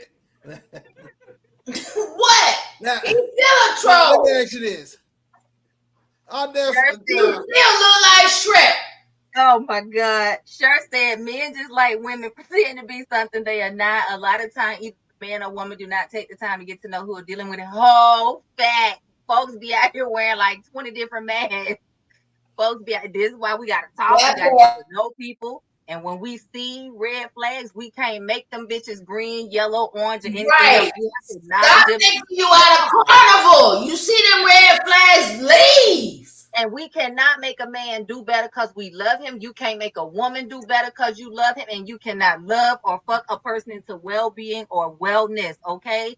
They got to want it for themselves. And if they don't, leave them because they're going to drag you down with them. If not, slip them the therapist card in their pocket on their way out the door. Oh my God. You said, as women, we can't teach boys to be men. Facts. No matter how hard we are on them, I recognize that now as a mother of boys who are now men. Facts. Absolutely. And that's the thing. And that's the thing is because here I was trying to give them everything because one thing that I didn't give them was a consistent presence of their father, right? Yeah. So I was giving them everything else. However, that made some, some parts of them need to be some work done on them. Because if you recognize that your sons are men that are the type of men that you wouldn't want to date, please help try to fix them, repair them, so that they're not turned out into this world, onto this generation of women as fuckboys. Yeah, absolutely. And so, I've been counseling mine. I've been, trying to get them into counseling, their own counseling. Like I'm trying to get my older one into his own counseling and stuff.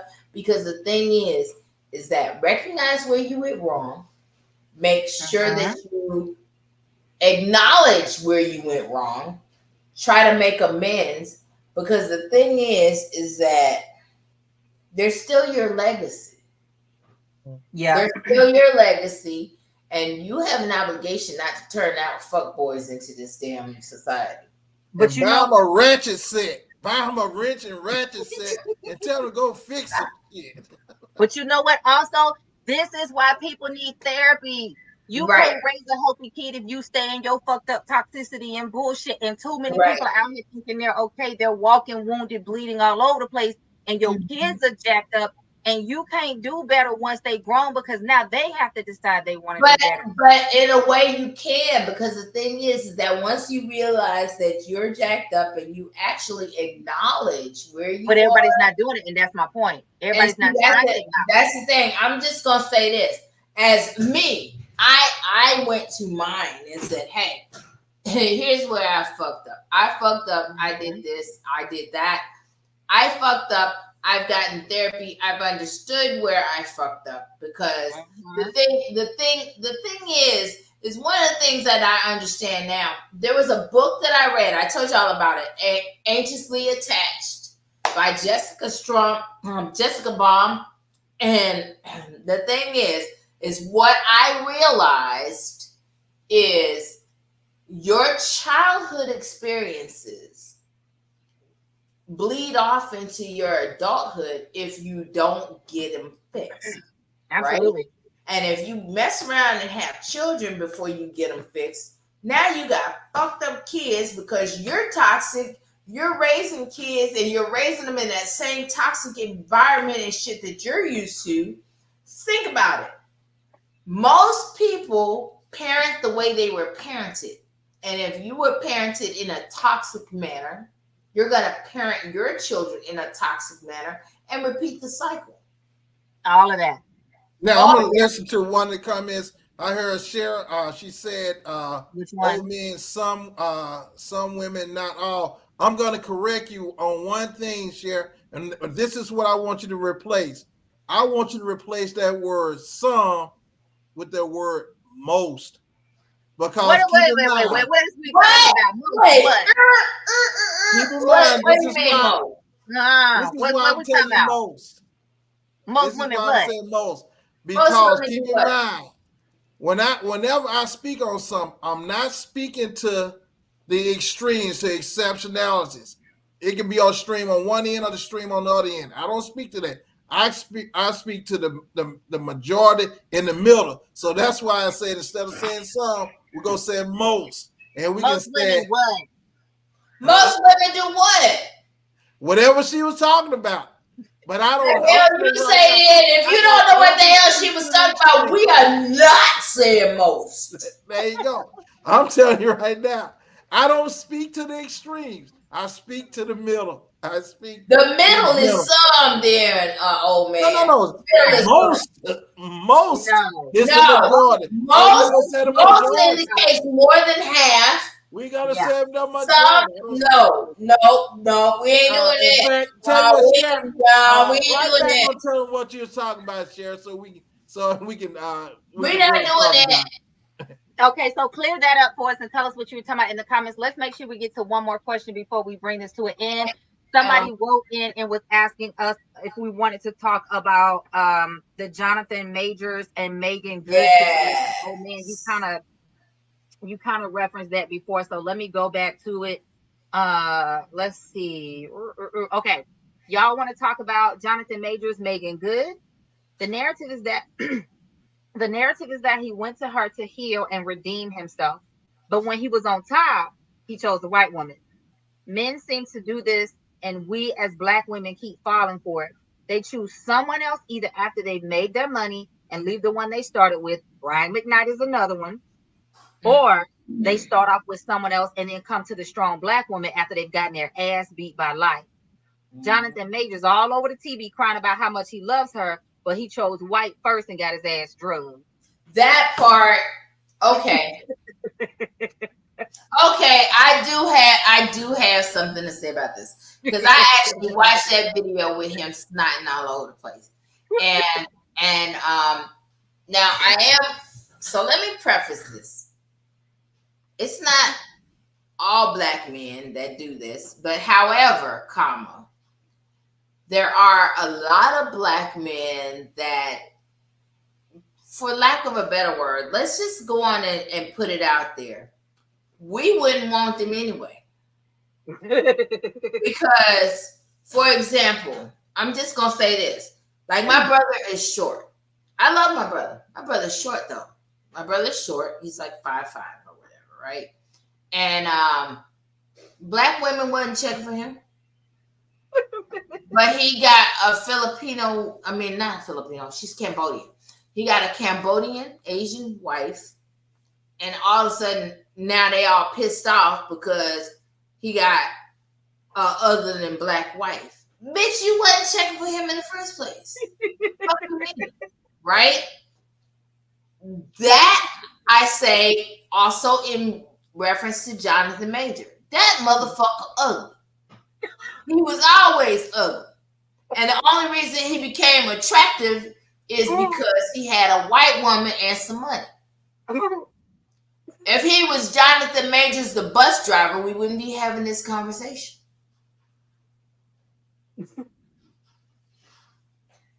That's it. That's all I want. Still ugly.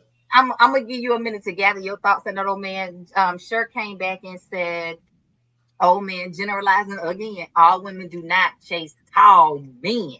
They sure don't, because me, anybody over 5'3" is tall. Well, I told y'all what I felt like. One of my most favorite people is a Leo, and he 5'6", maybe 5'7", and he be handling shit. So I feel like people have to give an opportunity to the people that meet the desires of their heart based on what the desires of their heart. Some people are tall snobs. Some people are size snobs when it comes to penis. You know, people have their preferences, but I do agree with you that oftentimes men and women, because men will pass up on a woman because she ain't got a six-pack of stomach and she ain't got a fat enough ass, or she doesn't dress like this, or she can't wear stilettos, or she don't have, weave down her back to her butt or whatever. a lot of people, men and women, will miss out on a great opportunity to get to know somebody. That person may not be your lifetime, but they may bring a good 6-7 years into your life that makes your life better, right? Enriches your life. And they may I'm be your a lifetime woman, person. but I don't have a flat stomach and I talk back.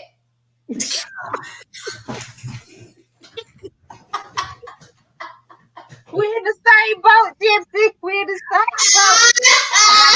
I got a little They can deal with it. They can deal with you not having a flat stomach. It's just that talking back part. Hey, And well, let me say this, Sharon. Generalizations are valid. That's why we generalize. Because they valid. They work. You don't like when we generalize men, but you be on here generalizing women. Listen. Stop it. Listen.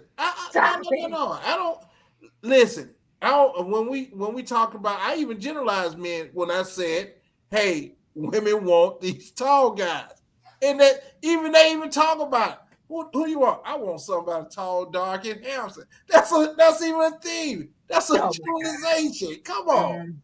Now, listen, some of them benefit me, some of them benefit men, some of them go against us. But we don't complain. We just move on. We just live and deal with it. Now, I'm going to say this about Jonathan Major. Now, I don't think the guy ugly. I don't think he cute either. I just ain't never looked at. In fact, and I'm going to say this right here. I actually had to Google the guy to find out who he was. I thought they were going to talk about the fact that the guy was involved in some type of domestic violence thing, and then I saw, and I'm gonna say this right here. That's never right. I never support that. But she snatched him first. That white woman snatched him first, but she was a white woman. If it had been the sister that snatched him first, we would have never heard about it. Well, I know this right here. I'm being honest here.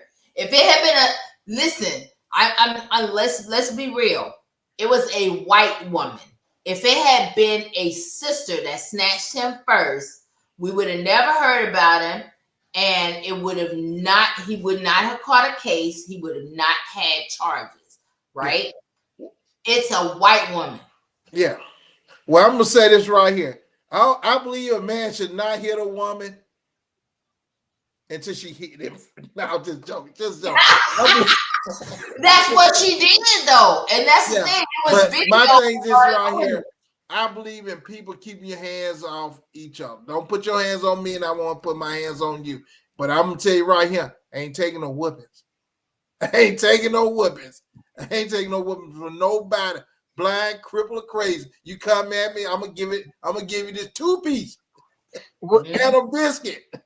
Oh my God. Sean said, let's catch up on your comments. Sean said, Leos do handle business. Listen, I gotta clap for you when you're right, Sean. Leos be handling business. Sure said, not yours, old man. What old man do now? What's he in trouble for now? Because she used all capital letters. Right. And then all his generalizations. Huh? His generalizations. Oh, Jonathan Major's white wife snatched his behind up. The judge favored her side, and she was the aggressor. And all I'm saying is now he all over social media. I don't know a lot about it. I hadn't followed it, but I looked it up when they were the question came in, and they were like, he's snotting and crying, talking about he loved her and all this and that. Right. Yeah. What did he call her? He said she was like his savior. Yeah, he said something. I was like, what the fuck? So it does seem like to me it was a PR thing, and I could be very wrong. I don't know these people, but it does seem like he all in love with her and spending with her now because she's helped clean up his image and kind of helped redeem him. So I don't know, but maybe it's. Well, I know this right here. This ain't the first time that a black man found himself at a disadvantage in a court of law. This is not something new.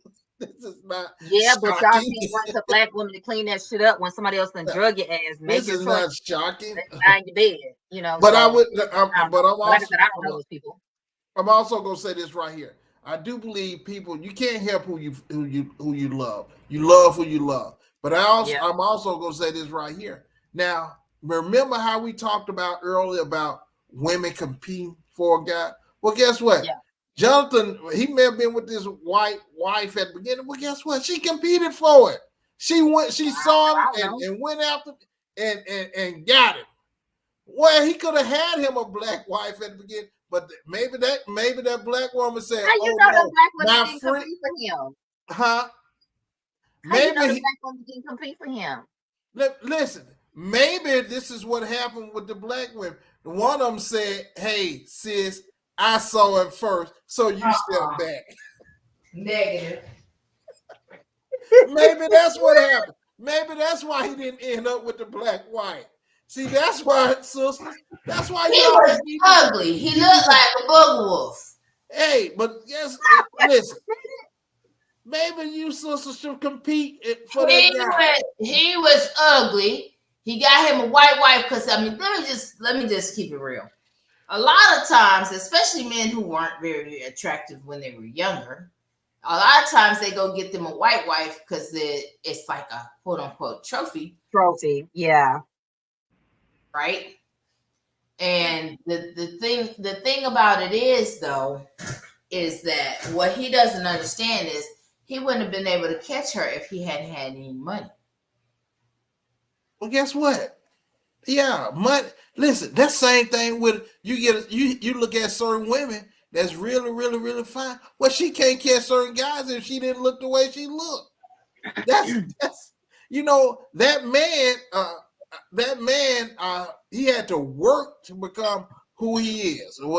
Jonathan Major, whatever he is, to get his money. He had to work to get it. Guess what? The woman that he needs a woman that's probably gonna compete for him. He don't need some woman that's not willing to try to give her best version of herself for him.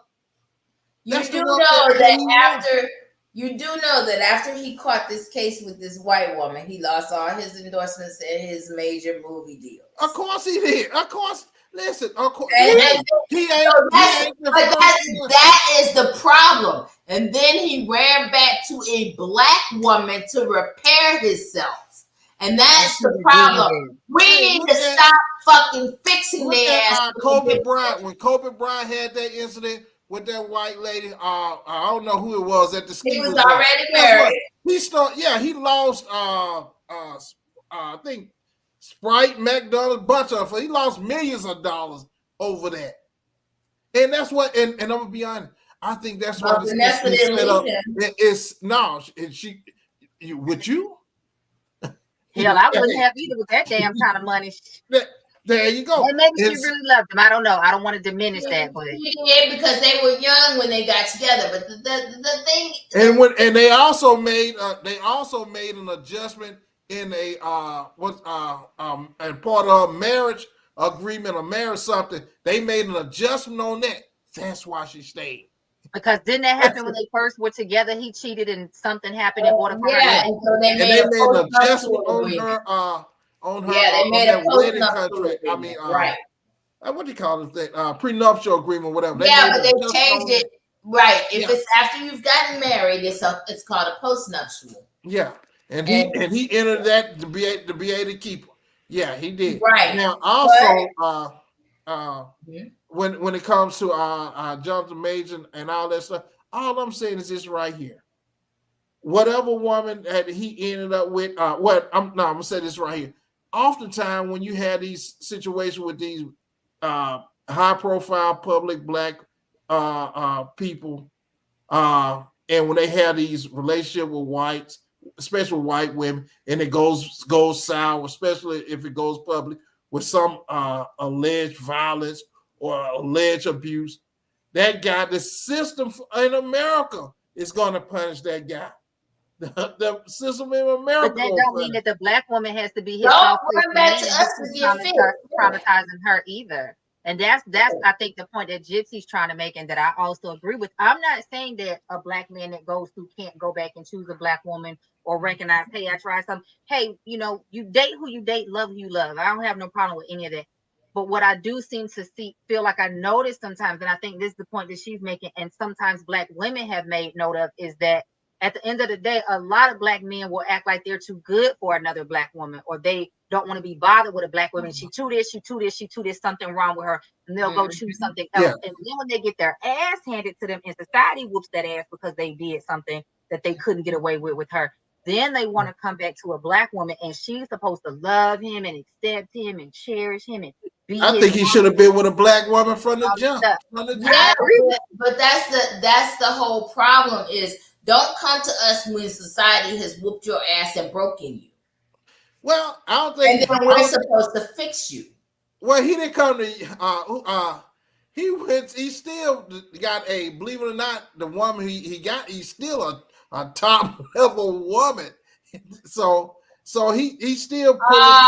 You do know her reputation, right? No, I don't know. I really don't. He for the. I tell you, I don't know. She for the streets. Who? Megan?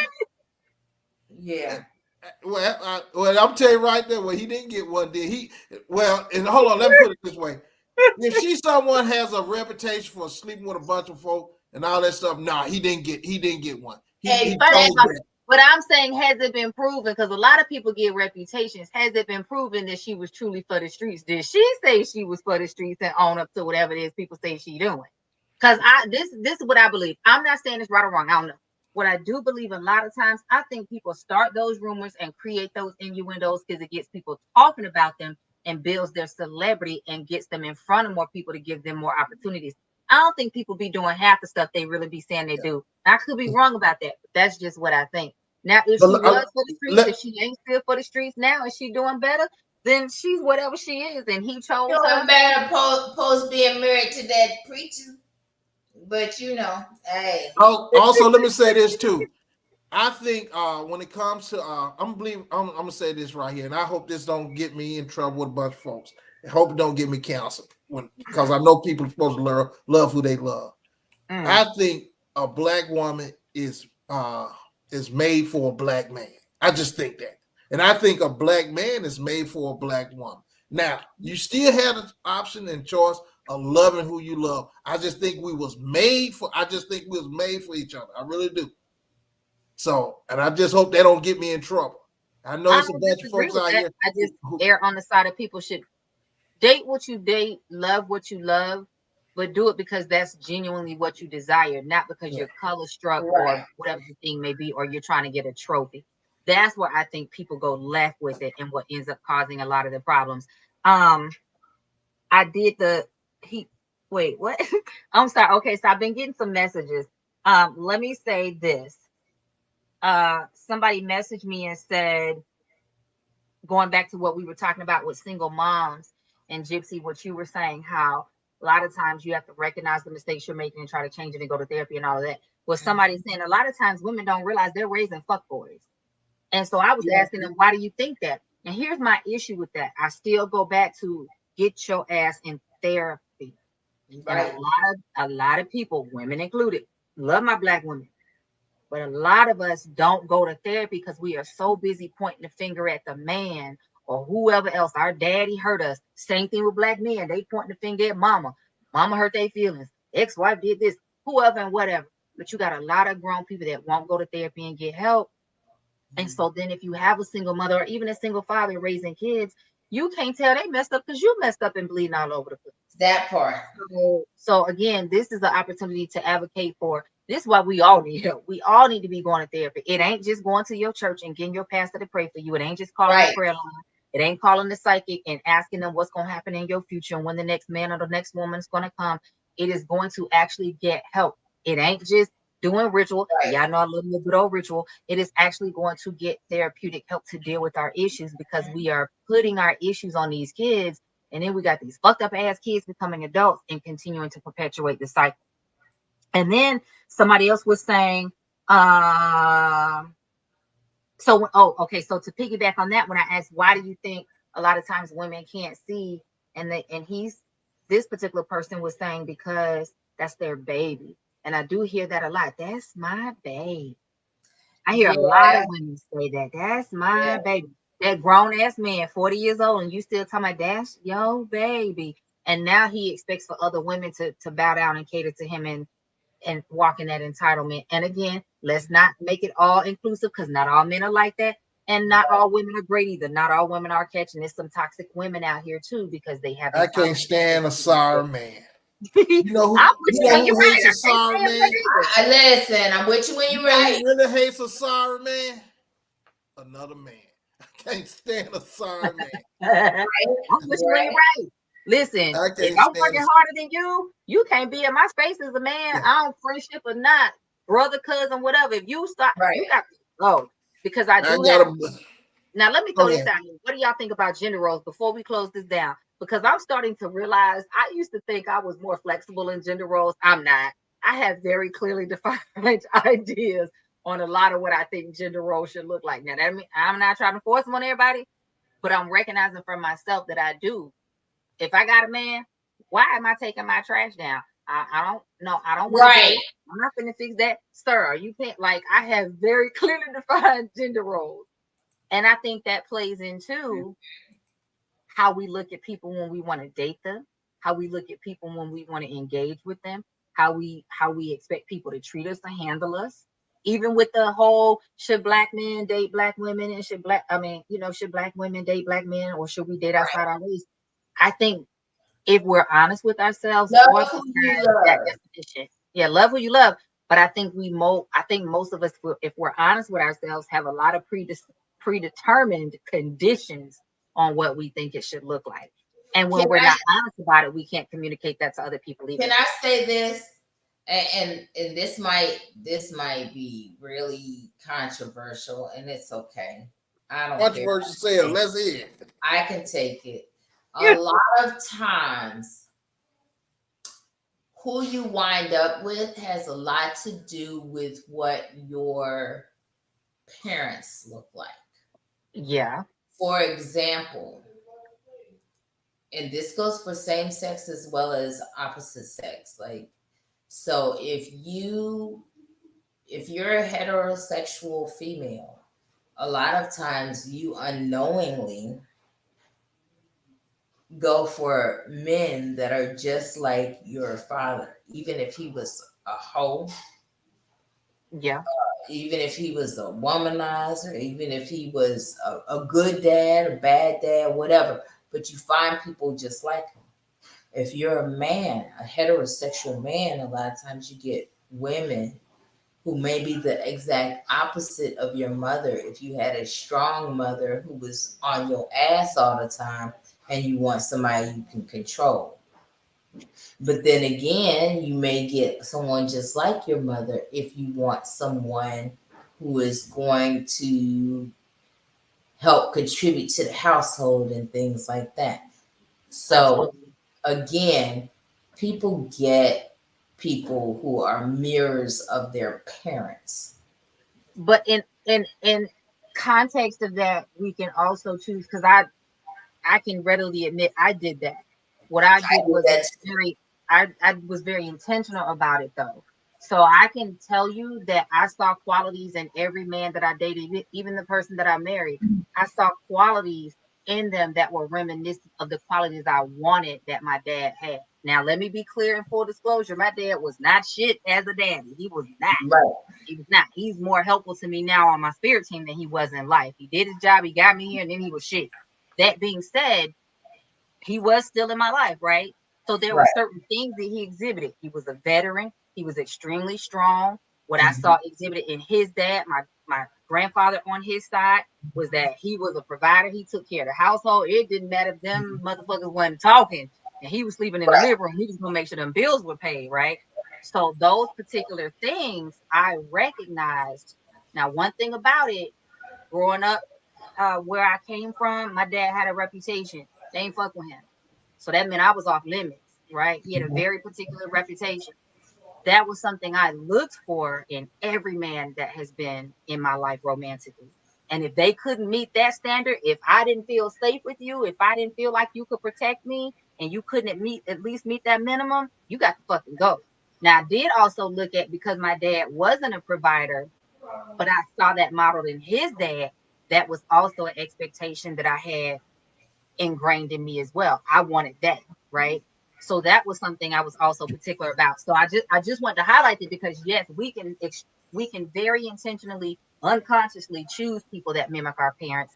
But if you have awareness, this is where therapy helps y'all. If you have awareness, you can also look at those qualities that your parent did exhibit that were good or helpful, or what Or you wish toxic. you would have exhibited, or were toxic, and you can avoid them, or you can actively look for them.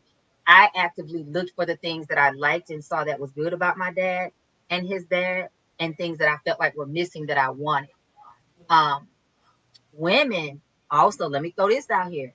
Women, I know, especially, and some men will also date their mothers. A lot of women date from their mother wound when they choose partners, whether they choosing a woman or a man, will choose from their hurt of what their mother did or did not. So if they grew up with a mom who was in competition with them, if they grew up with a mom that was overly critical or emotionally abusive, they will find that in their partner, whether that partner is male or female too, Yeah. right? So Yeah. again, I keep going back to this is again why, as we bring this episode to a close, mental health and well-being are so key to Absolutely. thriving and making sure that we create healthy dynamics in our relationships, in our families, and especially as raising our kids, y'all, because you're raising the next generation. And if you raising ain't shit kids, they're gonna grow up to be ain't shit adults, and the next generation is gonna catch hell for it. So I feel like we have a responsibility to Not try to only help if, our kids do better. not only if you got ain't shit kids, you ain't gonna be able to keep a job because them ain't shit kids gonna keep you at the school for paying cuff and Oh reinstatement my God. Or them suspension. ancient kids gonna always be doing fuck shit that's gonna take any money Right. that you get. Like that's the other Right. side of it too. Sure said Gypsy, you are saying something that is real talk. And see, Um, that's the thing though, sure. It took some therapy and stuff to get to that point, but at the same time to recognize that sometimes you unknowingly exhibit the same toxic behavior you're trying to escape. So we encourage you to get therapy. Y'all, we want y'all to like, share, subscribe as much as possible as we bring this Tuesday to a close of and another episode of Sex, Intimacy, and Power. wait, We tell are them your hosts. We are Old Man.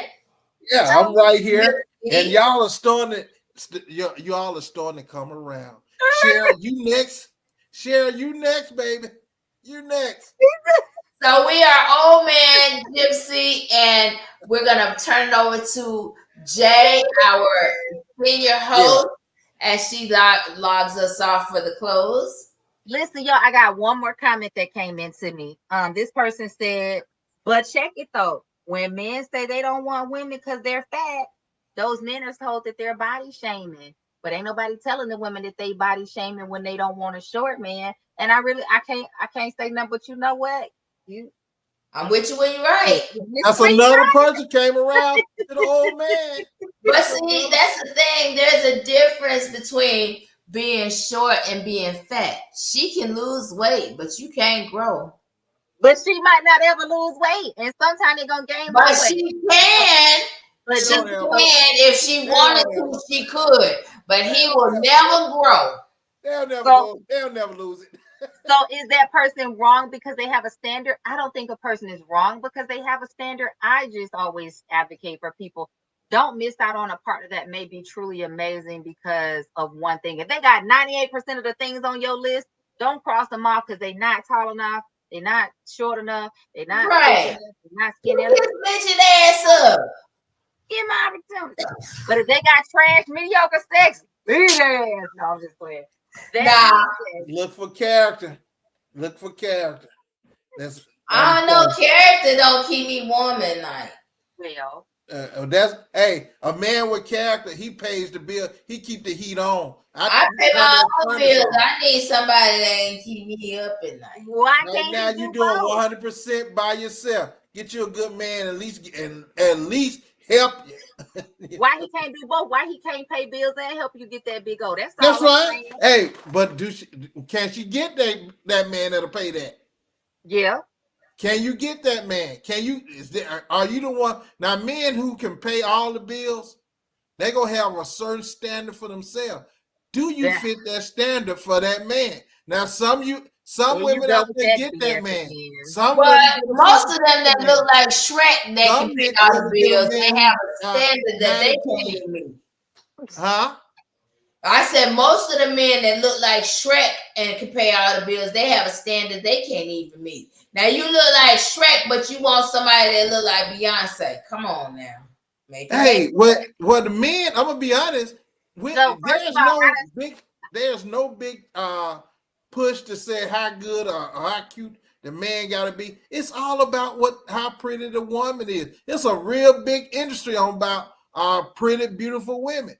It's not as many. They don't sell as many men cosmetics as they do women cosmetics. Let me throw this out there, y'all. I don't know nothing about the pretty and all that, but let me throw this out there. It's plenty of medium, because I really just want to dispel this thing that you trying to push out there, this narrative that if man paying all the bills, he out of a woman's league. First of all, sir, it's plenty of men, to use Gypsy's word, that look like a whole ass Shrek out there. We're gonna call them medium ugly men. It is pretty, it is pretty men, it is ugly men, it is every man in between. It is plenty of men out there. Let me dispel this myth, because I done had them, I done seen them, I got friends that are married to them, have dated them. Okay, it is plenty of men out here. Oh no, not Shrek. Girl, shut the hell up. It's plenty of men out here. You just realized you know who he is. You know which one the guy they talking about. And he watched this show like, listen about me. Listen, yes, they talking about you. It is plenty of men. We talking about you, kind sir, whoever you out there in the audience, and you was like, "Are they talking about me?" Yes, sir. We are talking about you. Go get your woman wherever she is. It is plenty of men out here paying bills. It is plenty of men out here working hard. It is plenty of men out here that are loyal and they love themselves. A big, beautiful, fine woman, skinny women, thick women, fat women, whatever it is that she look like, right? And so let's not, because y'all know I call a spade, and I try to stay fair. Let's not paint this narrative that women can't get a man that's doing those things if she don't look like a Barbie or she's not in sex kitten heels all the time. Baby, I ain't never, and probably never will look like a sex kitten. Never ever worn 6-inch heels. And I used to wear stilettos every once in a while, but I have not worn a heel. I promise you. I don't even own a pair of heels anymore. I'm not worn a heel in well over 12, 13 years, right? Because I don't want to. I wear flat. Don't even own a pair of heels anymore. And I still have never had a problem with any man that's been in my life being willing to pay bills or help fix whatever or do whatever or show up to have my back. So let's stop that narrative. Oh, man, I'm wishing when you're right, but I'm going to call you on your bullshit when you're wrong. Let's stop that narrative that men are not out here doing this for women unless she's a certain type of woman or she looks a certain way. No. I didn't say that. It ain't only the rich men. It ain't only the rich men that are doing that. It's plenty of men that have blue collar jobs that figure it out and still provide for their household and will tell her she ain't got to work or her money is hers or whatever that may look like. And I'm not shaming anybody if they can't do it. But all I am saying, y'all, is let's be clear that there are plenty of men out there that are good, that are loyal, that work hard, and they want you whether you got a 6-pack or you got a 3-pack of rolls on top of that muffin top, baby. Okay, do what you do, be great, and just be a good woman. Rolls. Anyway, so before we get ready to go, I just want to plug something that Sean and I are doing. So coming soon, there's a podcast called The Game. No, it's called I'm Game. I'm sorry. I'm Game.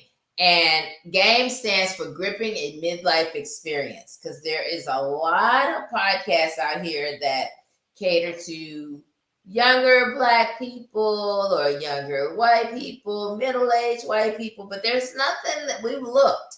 There's really nothing out there that caters to middle-aged Black people, both single and, coupled up. So, yeah, so watch out for it coming to a station near you. Oh, coming man, that sounds exciting. Near you. Keep us posted. It's called I'm Game. We also have a Facebook group, so you guys go look for the Facebook group. And the Facebook group is called The Game, Gripping a Midlife Experience. So go look for it. I'll put it in the chat. And Yep, coming soon. I've actually got our logo and everything. Boom. All right. Keep an eye out for that, guys. Listen, we went way over time. Thank you for Yeah, we bearing with us. did. Thank you for those that hung I in with had us. fun though. Y'all. We did have fun. Thank you for those that stuck in here with us, because I see y'all lurking and watching. I've been getting texts and comments from y'all watching and lurking. We appreciate y'all. Okay, we appreciate you. Thank you for clicking the like button on the videos. Thank you for clicking the share button. Thank you for subscribing to our channel so that you get notified whenever we go live. We love every single one of you that are engaging and rocking with us as we grow this, because this truly is a passion project, y'all. Listen, I got a reminder on Facebook. Y'all know Facebook love to throw your shit to you in the past, right? I got a reminder from Facebook from like 2014 from one of my posts, like, let's talk about sex, baby. I was like, so when I tell y'all I am not new to this, but I have been true to having these conversations for a long, long time, because I am passionate about healing, about wellness, about well-being, and being healthy and whole so that we can thrive individually and as a community and as a collective. With that being said, make sure that you check out Gypsy's upcoming project, The Game, Gripping a Midlife Experience for the men and the women out here trying to do it right. They got a Facebook page coming up. Make sure that you also get into the Sex Intimacy or the SIP Facebook group as well. Absolutely. You can catch up when we have questions. And a lot of times we've been posting in there as well so that you can engage with us. And last but not least, make sure that you hop into the comments and tell us what you think, what your thoughts are. Keep this conversation going. And click that link in the information beneath any of our videos if you want to send us your comment, your question that you want us to ask, or you brave enough to be on camera with us one day for the hot seat, okay? Right. We want you. We'd We want love to be to have you. Okay. Love you guys, and we will see y'all next Tuesday.